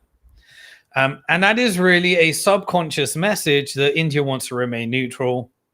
And it is a message that diplomacy is what's needed. Don't read much into it, but that's what we got from India as well.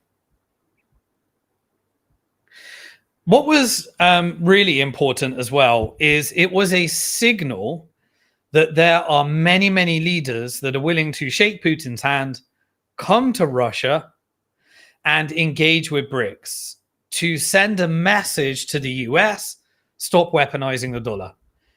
And everyone would rather use the dollar as a world reserve currency. It's much better, and then create something competitive.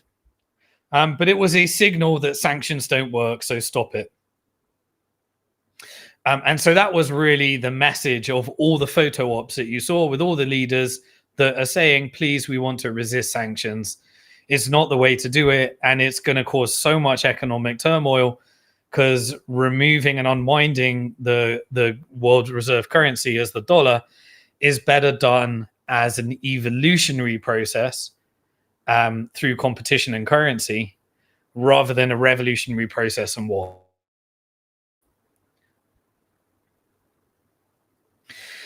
What else did we get?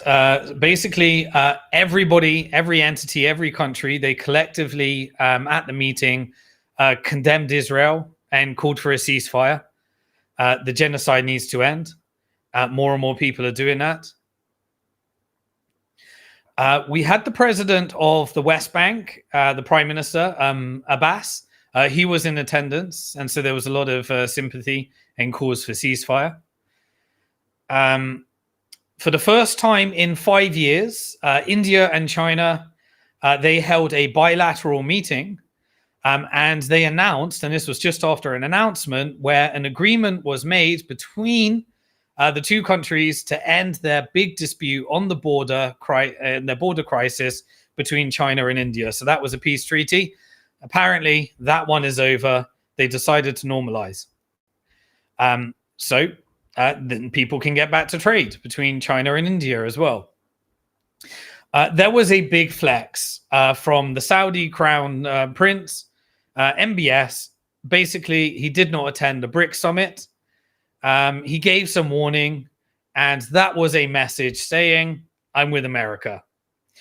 Despite the fact that he was invited, despite the fact that he's a very important guest, he decided not to attend. And that was because US said Iran's a member. China wants to normalize between Iran and Saudi Arabia. That also leads to the US military bases going for America first rather than being killed in the Middle East. And that would lead to peace in the Middle East. And Israel says no. And so therefore, Saudi Arabia, do not attend. And at the same time, here's what you need to do instead. You need to have a meeting with the US Secretary of State, Antony Blinken. And so he did a photo op where MBS had a photo with Antony Blinken, who didn't attend BRICS.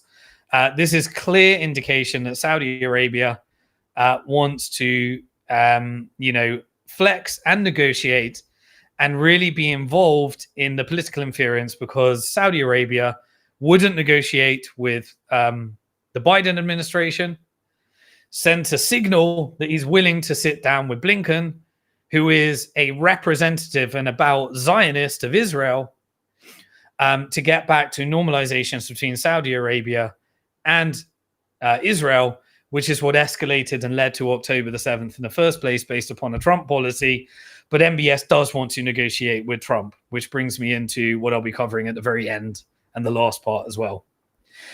This is a key alliance of the US dollar proof of weapons network, which props up a flow into and spends billions and billions of dollars onto pushing up stocks to prop up the proof of weapons network as well. Putin announced that Iran is now a fully fledged member of BRICS, which obviously is symbolic in the power structure and the currency wars. And Putin was given a mock-up currency of a BRICS bill at the summit. And there were some photos out there as well of the BRICS bill.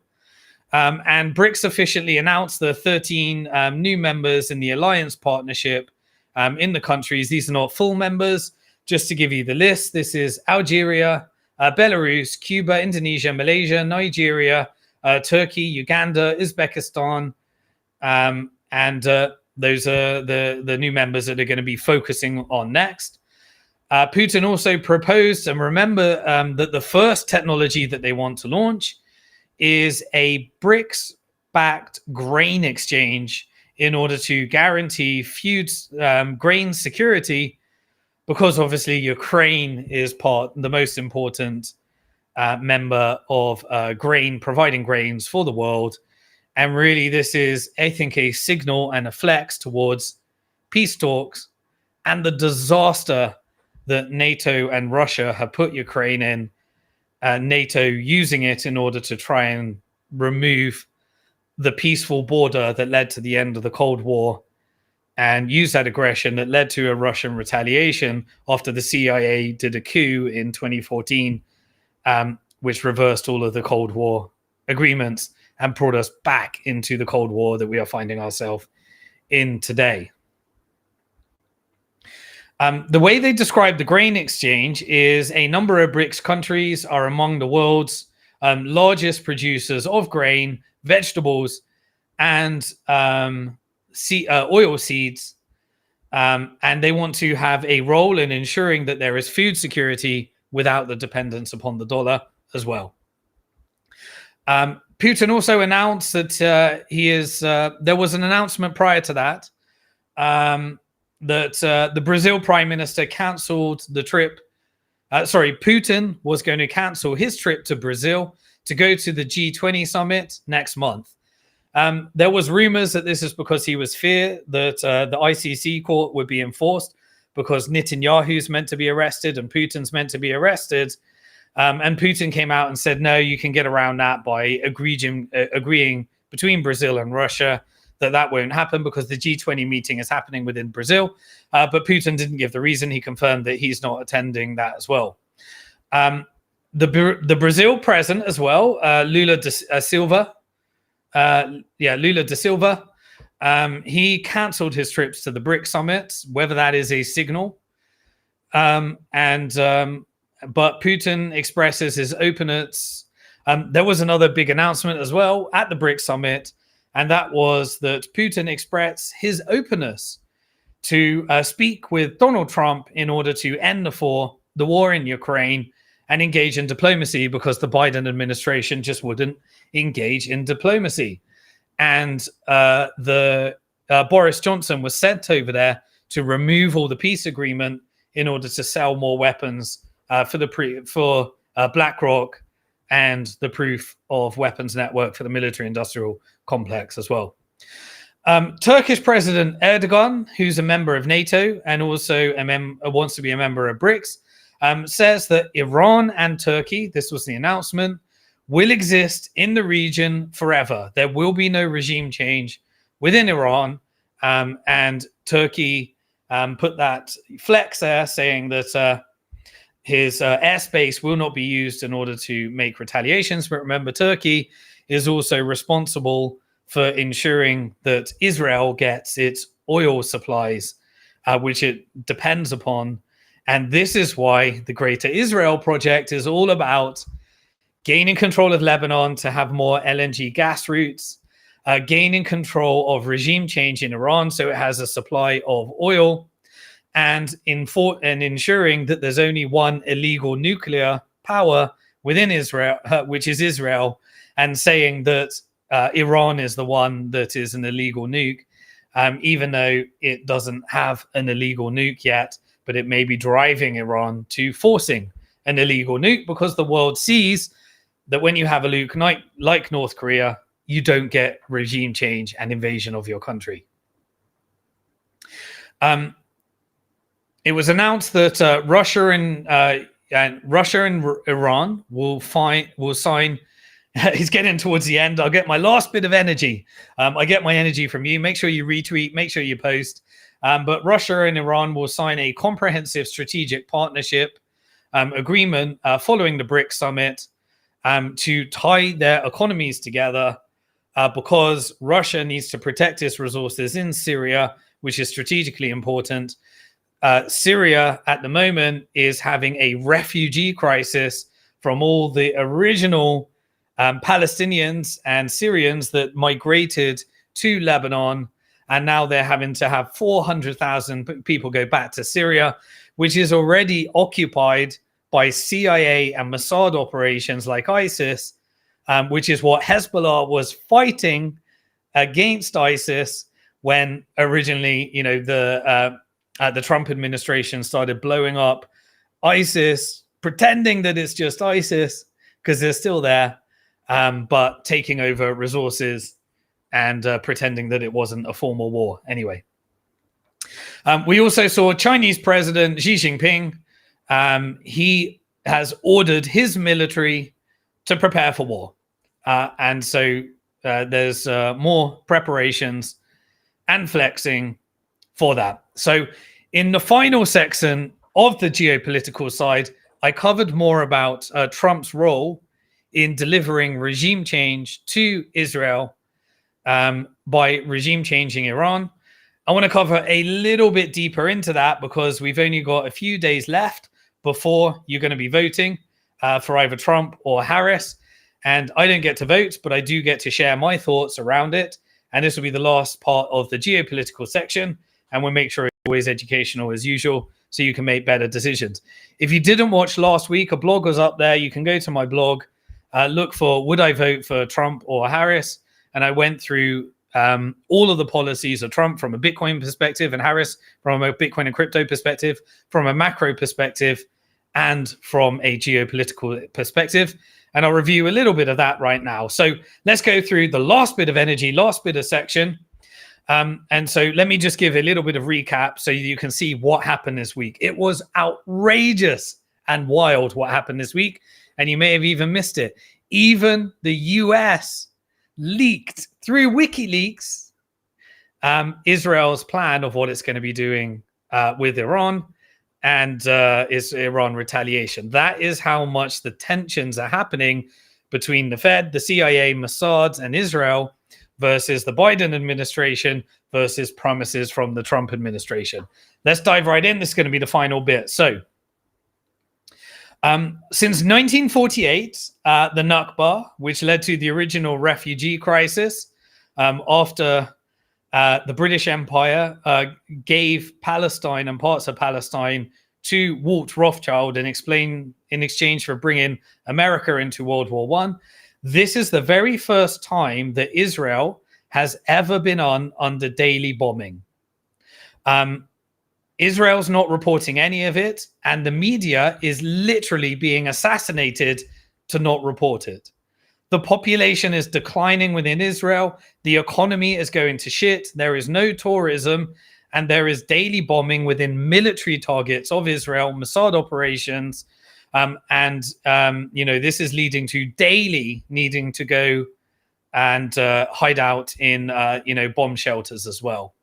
There is around 200 rockets that are coming from Lebanon towards military targets, showing and demonstrating that you can't kill the ideology of Hamas, you can't kill the ideology of Hezbollah, even though you can assassinate the leaders because it has decentralized leadership. And it is trying to share to the world that Israel has taken out 90% of Hezbollah, and therefore its operations are working.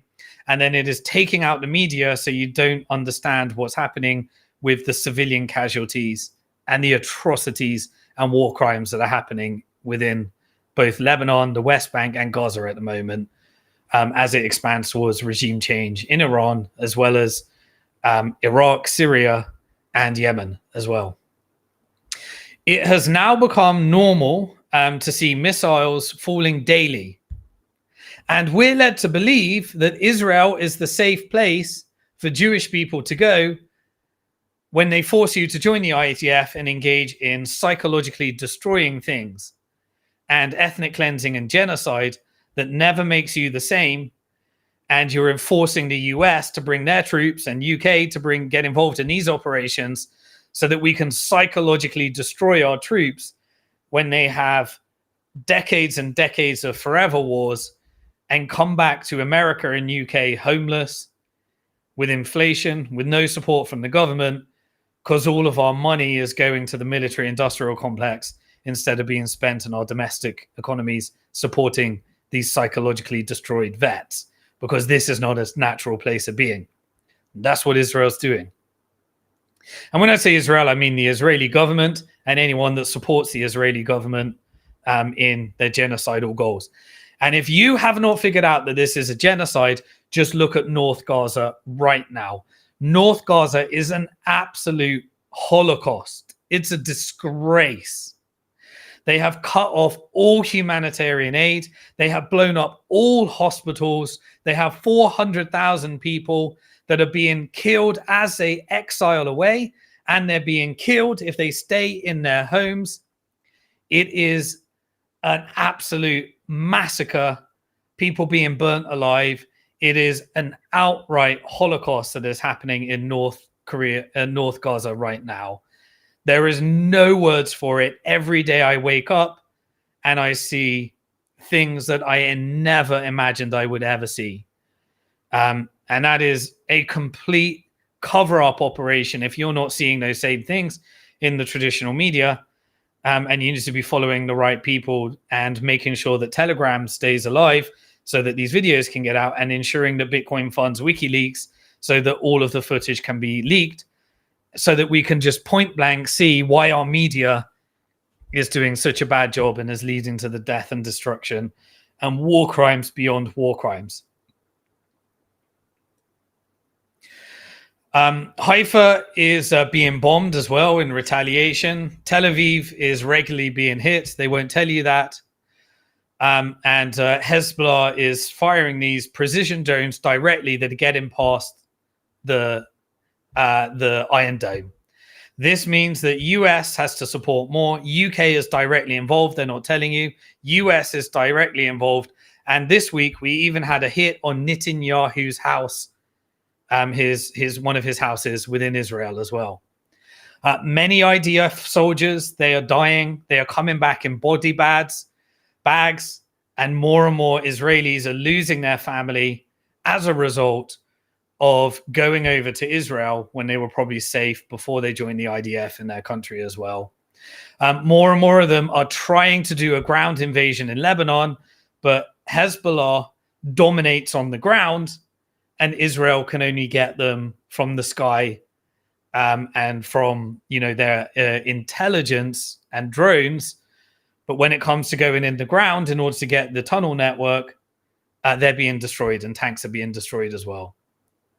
So what are IDF doing as a result? IDF are killing journalists, American journalists, British journalists, Gazan journalists, and they've even arrested US journalists. There are virtually no journalists left. They don't want anything to be covered. It is an absolute atrocity. They even said that Al Jazeera, a network that is regulated in the UK by Ofcom, is now Hamas. And so they assassinated journalists' homes and just wiped them out and killed them. And they're now saying that Al Jazeera is Hamas to defend it, even though they got caught in the past with a lie and they had to apologize for it in previous as well. There are only a few journalists left in Gaza because they're trying to kill them all. The genocide is getting horrific. And so what do we actually see in order to see the real media, where even America now is using it? Because WikiLeaks leaked an email that the US warned Israel that it wants it to wait until after the election in order to retaliate, because Biden doesn't want to hand the election over to Trump, exactly as I said in previous broadcasts. And people said, you're an anti-Semitic conspiracy theorist, self-hating Jew or whatever, for daring that you say everything that's come true over the last year. Everything has happened. Follow it, go back to previous broadcasts. If you join my spaces, you know that a lot of what I've been saying is now happening, and everyone tried to tell you you're crazy for saying it.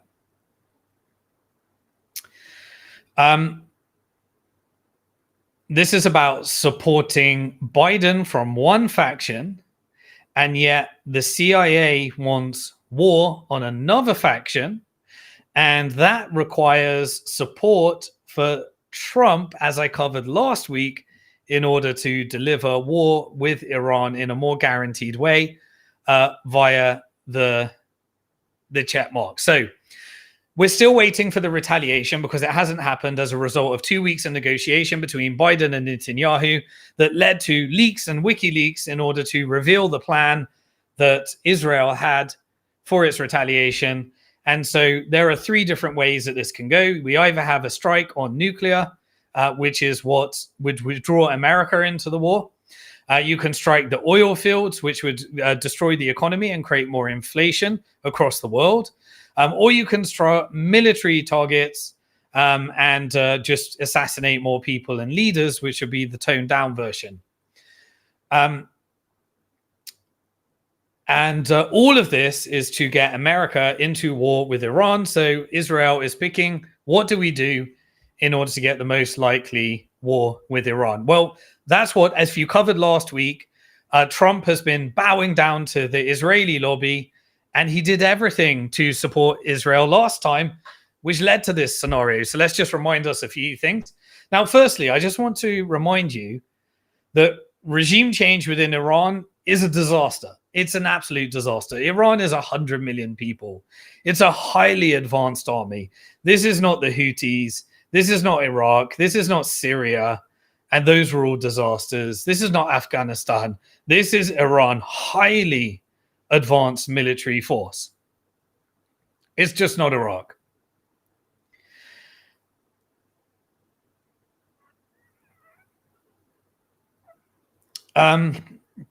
Another thing that happened over this last, this last 30 days is that the US threatened to embargo Israel for their attempt to starve people in North Gaza that I was talking about. Even US is saying we need to implement sanctions to stop the starvation. Now, of course, they won't do it. It's just to get the popularity of the US people, because US is signing off on all this. Anthony Blinken is signed off on all this. The CIA is engaged. This is a regime change for America operation. But it bought the time for these 2 weeks negotiation, and then they could leak the plan in order to try and get some leverage over Netanyahu. Why? Because then Trump comes out and says, now Israel should never share their plans with Biden and should not share their plans with America because it is a risk to their national security. So if Trump gets elected, he gives full carte blanche for Israel to never share their plans with America. And now the CIA, Mossad, the Federal Reserve, the Bank of England, MI6, and the deep state have full control over the operation in order to draw and scam American troops into executing the regime change. Biden is desperately trying to stop it right now and making sure it doesn't happen so that Harris can get in the next election. But Trump has promised Israel regime change because he's taken more and more money from Israel. He's promised more and more. He's said public statements. He went on the PBD podcast. He's going on Joe Rogan and he's saying all the narrative to say, I will make sure that Iran doesn't get a nuke. And therefore you can count on me. So allow me to be president, to use the media to sway the favors into ensuring that this happens. Israel came out and they said that they're going to take legal action against France after the French President Macron decided to ban the Israeli firm from participating in military show and started to call this out for what it is and started to support that. So there's a massive legal battle happening between France and basically demonstrating Israel does what Israel wants. We don't really care. Maduro from Venezuela, he came out and said that Netanyahu is a monster, and he was created by the EU and created by the US empire. And now Israel and Netanyahu are trying to just go out on their own and be independent, but get America to pay for everything because of all the inflation and the Fed as well. Netanyahu said that he's going to he'll take the opinion of the US, but he'll fight the war in the best interest of America, in the best interest of Israel, and basically send me the money. I don't care. Congress are on my side. I bribed them all. I got them all on the Epstein list. Congress is owned by America. Screw you, Biden. We're going to go independent, but you're going to pay for it, and you're going to send all the weapons, and there ain't a damn thing that you can do about it. And we're going to put Trump in next anyway, because he's going to deliver us the war with Iran. And if he doesn't, he's already engaged in the conspiracy theory saying that Iran's trying to assassinate Trump. So if we assassinate him, then that's the false flag operation to get war with Iran anyway. Checkmate.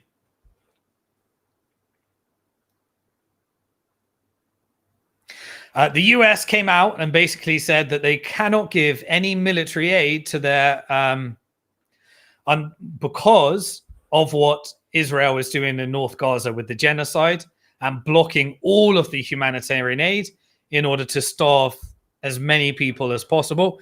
Even America is saying it, while at the same time veto voting all peace talks and ceasefires and humanitarian aid in the United Nations Security Council. So US is saying that it will, sanction publicly, but veto voting and supporting Israel in the background anyway. So US just keeps, the US government rather competes pretending because it wants plausible deniability, because the ICJ is suing Netanyahu and the ICC has got the plausible genocide case, and US wants plausible deniability when that progresses.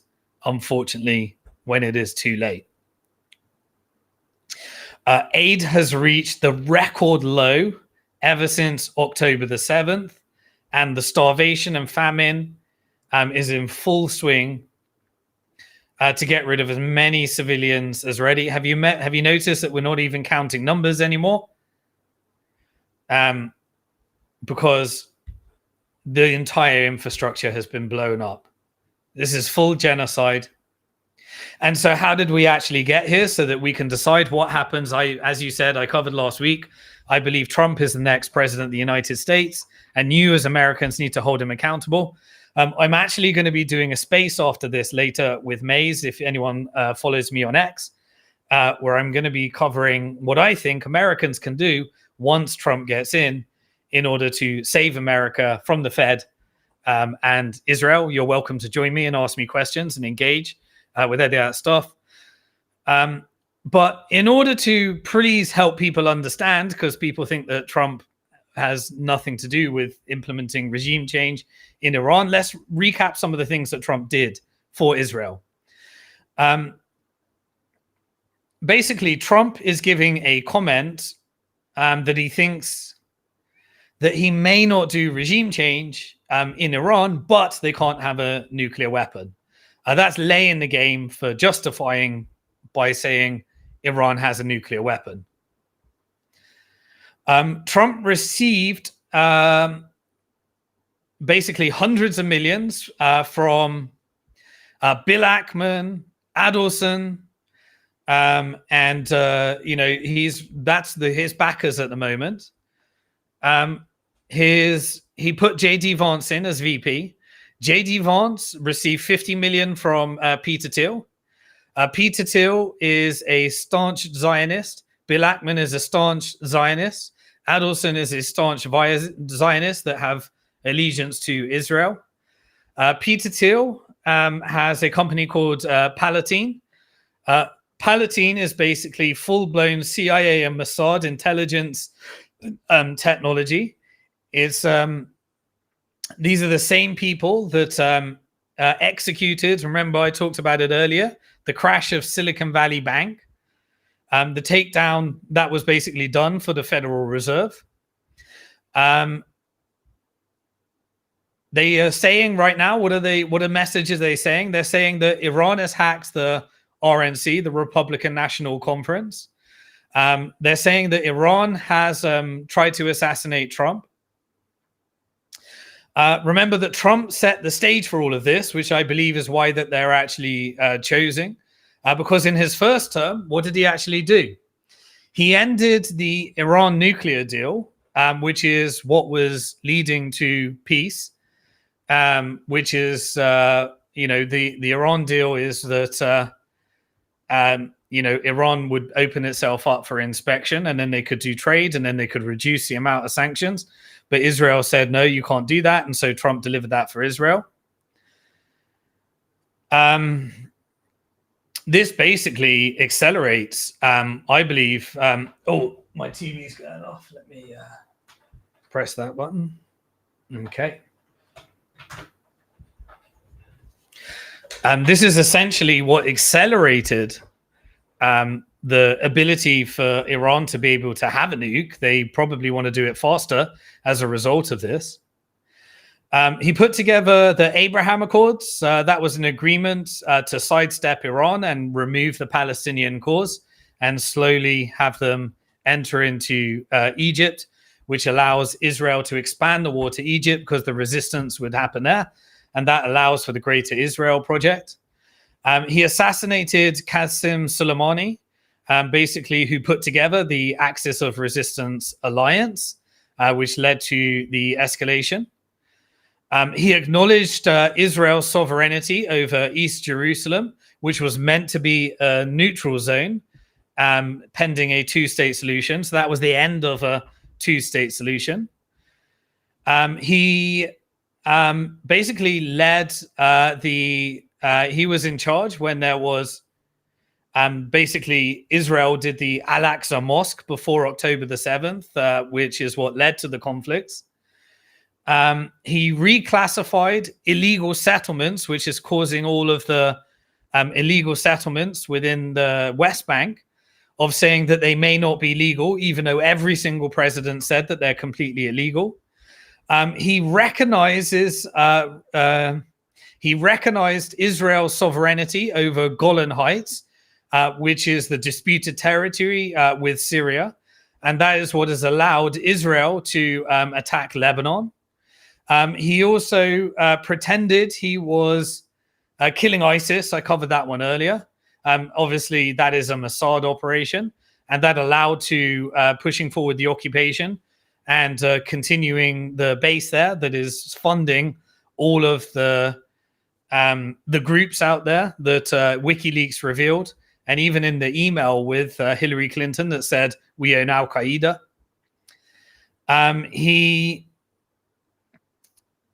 branded the IRGC as terrorist group rather than engaging in diplomacy, and that they are the enemy of Israel rather than diplomacy. And this is kind of framed them as an occupation against the Iranian people. And I think this is why Israel has chosen Trump to deliver war with Iran. And this is why I believe that they have done everything they can do to make sure that Trump is the next president. Remember, on the crypto side, I covered this previously. World Liberty Financial, the shareholders are connected to Mossad and the agents. I covered that in, and those were the Mossad agent that worked with the company Urban Movers that were there to document 9/11 before 9/11 happened. You can cover. I put a documentary up on that on my blog as well. So I believe that Trump really doesn't want war, but he has to deliver it in order to be the next president, and that's what we've seen over the last few weeks. And so now we need to get ahead of that. And I'll be covering on a space what I think you can do when Trump is elected to hold him accountable, and what America can do to make America great again rather than make Israel great again. So some people believe that Trump is going to immediately turn on Israel as soon as he is elected. But if he does that, they can assassinate him. And then they can say it was Iran. MAGA, justify everything. And that was the narrative that was being pushed on the PBD podcast, if you saw that. He said that, and PBD, just so you know, he's a supporter of the Iranian monarch, and that is the US-led dictatorship, the Shah, that was installed as a US puppet government that led to the Iranian Revolution afterwards. He's a big fan of that, and PBD wants to overthrow the IRGC. And going on the PBD podcast is a great way to get PBD's follower base, so that regime change narrative can have. I said that he wants to do the...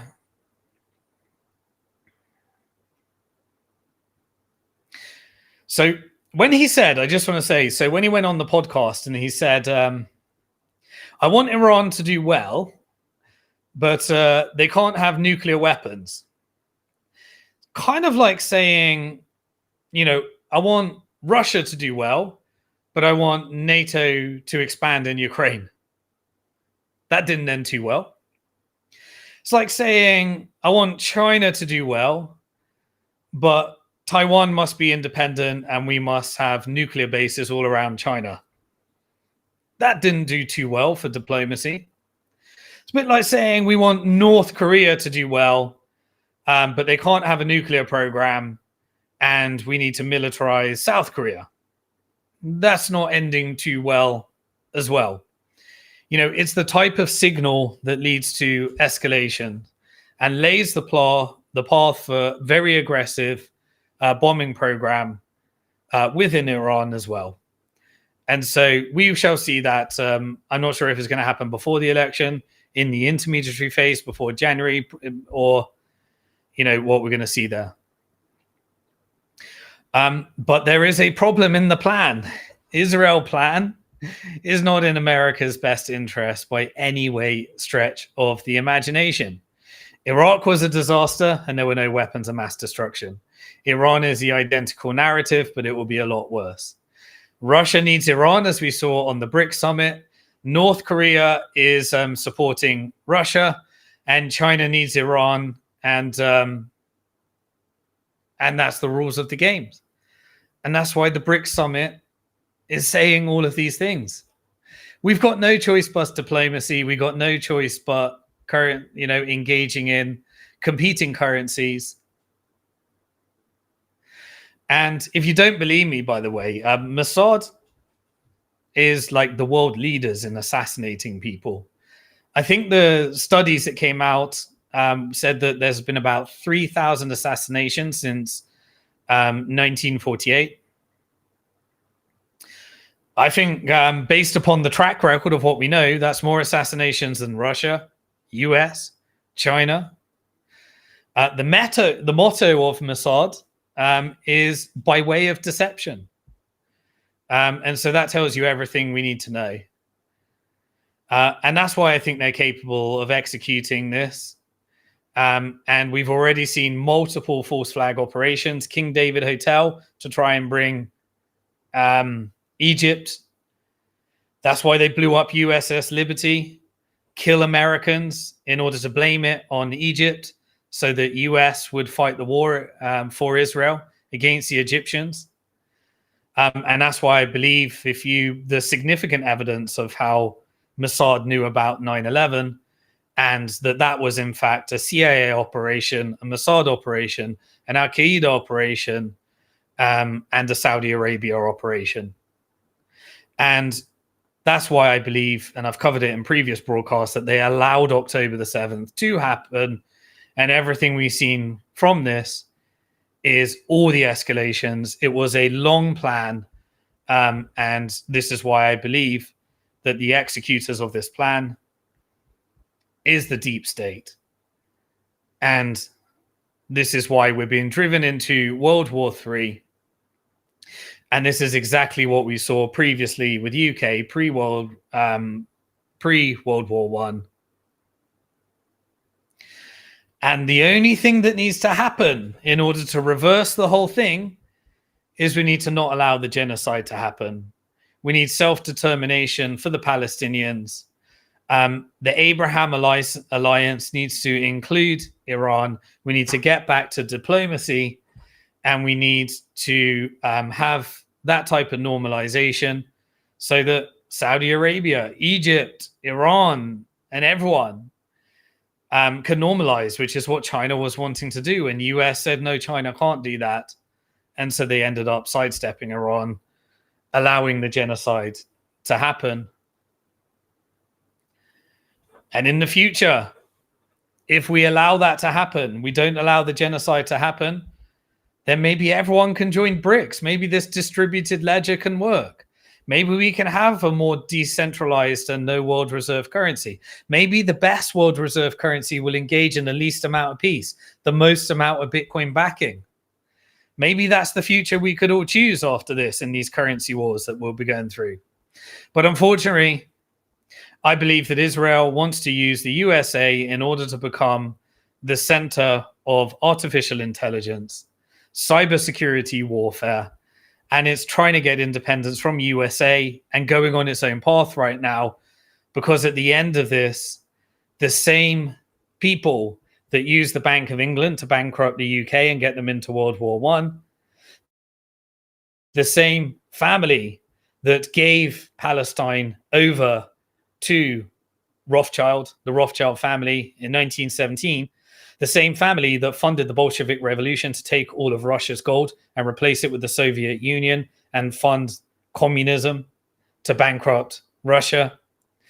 The same one that created the Sykes-Picot using the British Empire and the French Empire and transferred all of Britain's gold, Russia's gold, over to the Federal Reserve when they got their third central bank in order to create a shareholding that supports the banks, that issued all the loans, that creates the financial apartheid, that funds the military-industrial complex, that uses Israel as a money laundering organization for bribing politicians, is the same one that will bankrupt the USA. And when the dollar is no longer useful, roll up all those banks into a central bank digital currency and decide to support the Greater Israel Project after it bankrupts America. And this is why we need open source artificial intelligence. And that's why we need to support distributed ledgers and or fiat currencies over a resistance movement from BRICS against the Bank for International Settlements, which is the same network that created all these central banks, that led to the IMF and that led to the World Bank, and is destroying countries all over the world and is funding wars. And this is why Bitcoin is the lifeboat, because as many people that can own Bitcoin in self-custody, they get to exit from all of that. They don't have their bank and bank deposit rolled up into a central bank digital currency if this plan unfolds.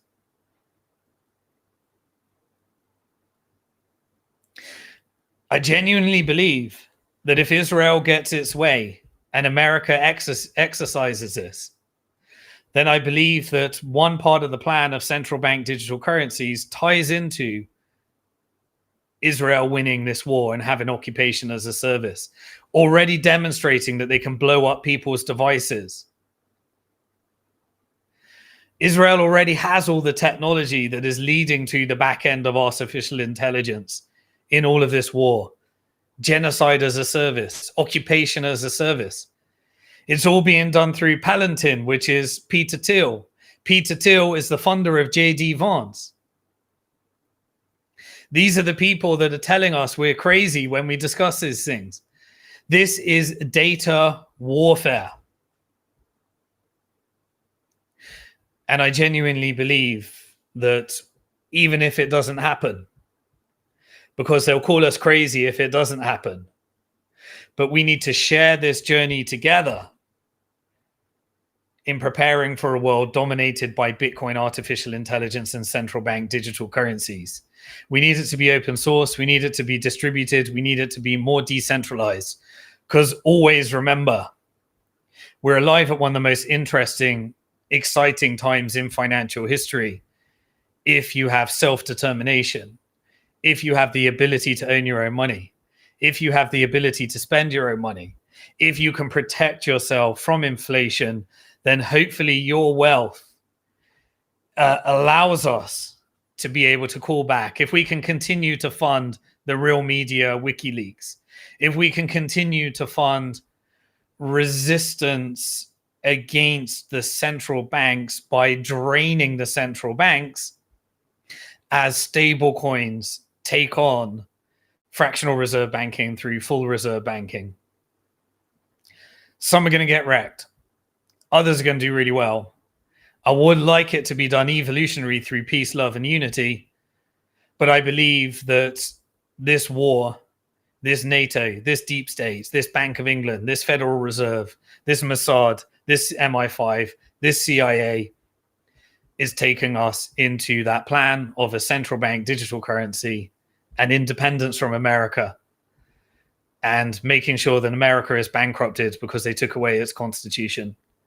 And I hope we can figure that out and do it evolutionary with peace. So I'll see you next week for Bitcoin Hard Talk, episode 62.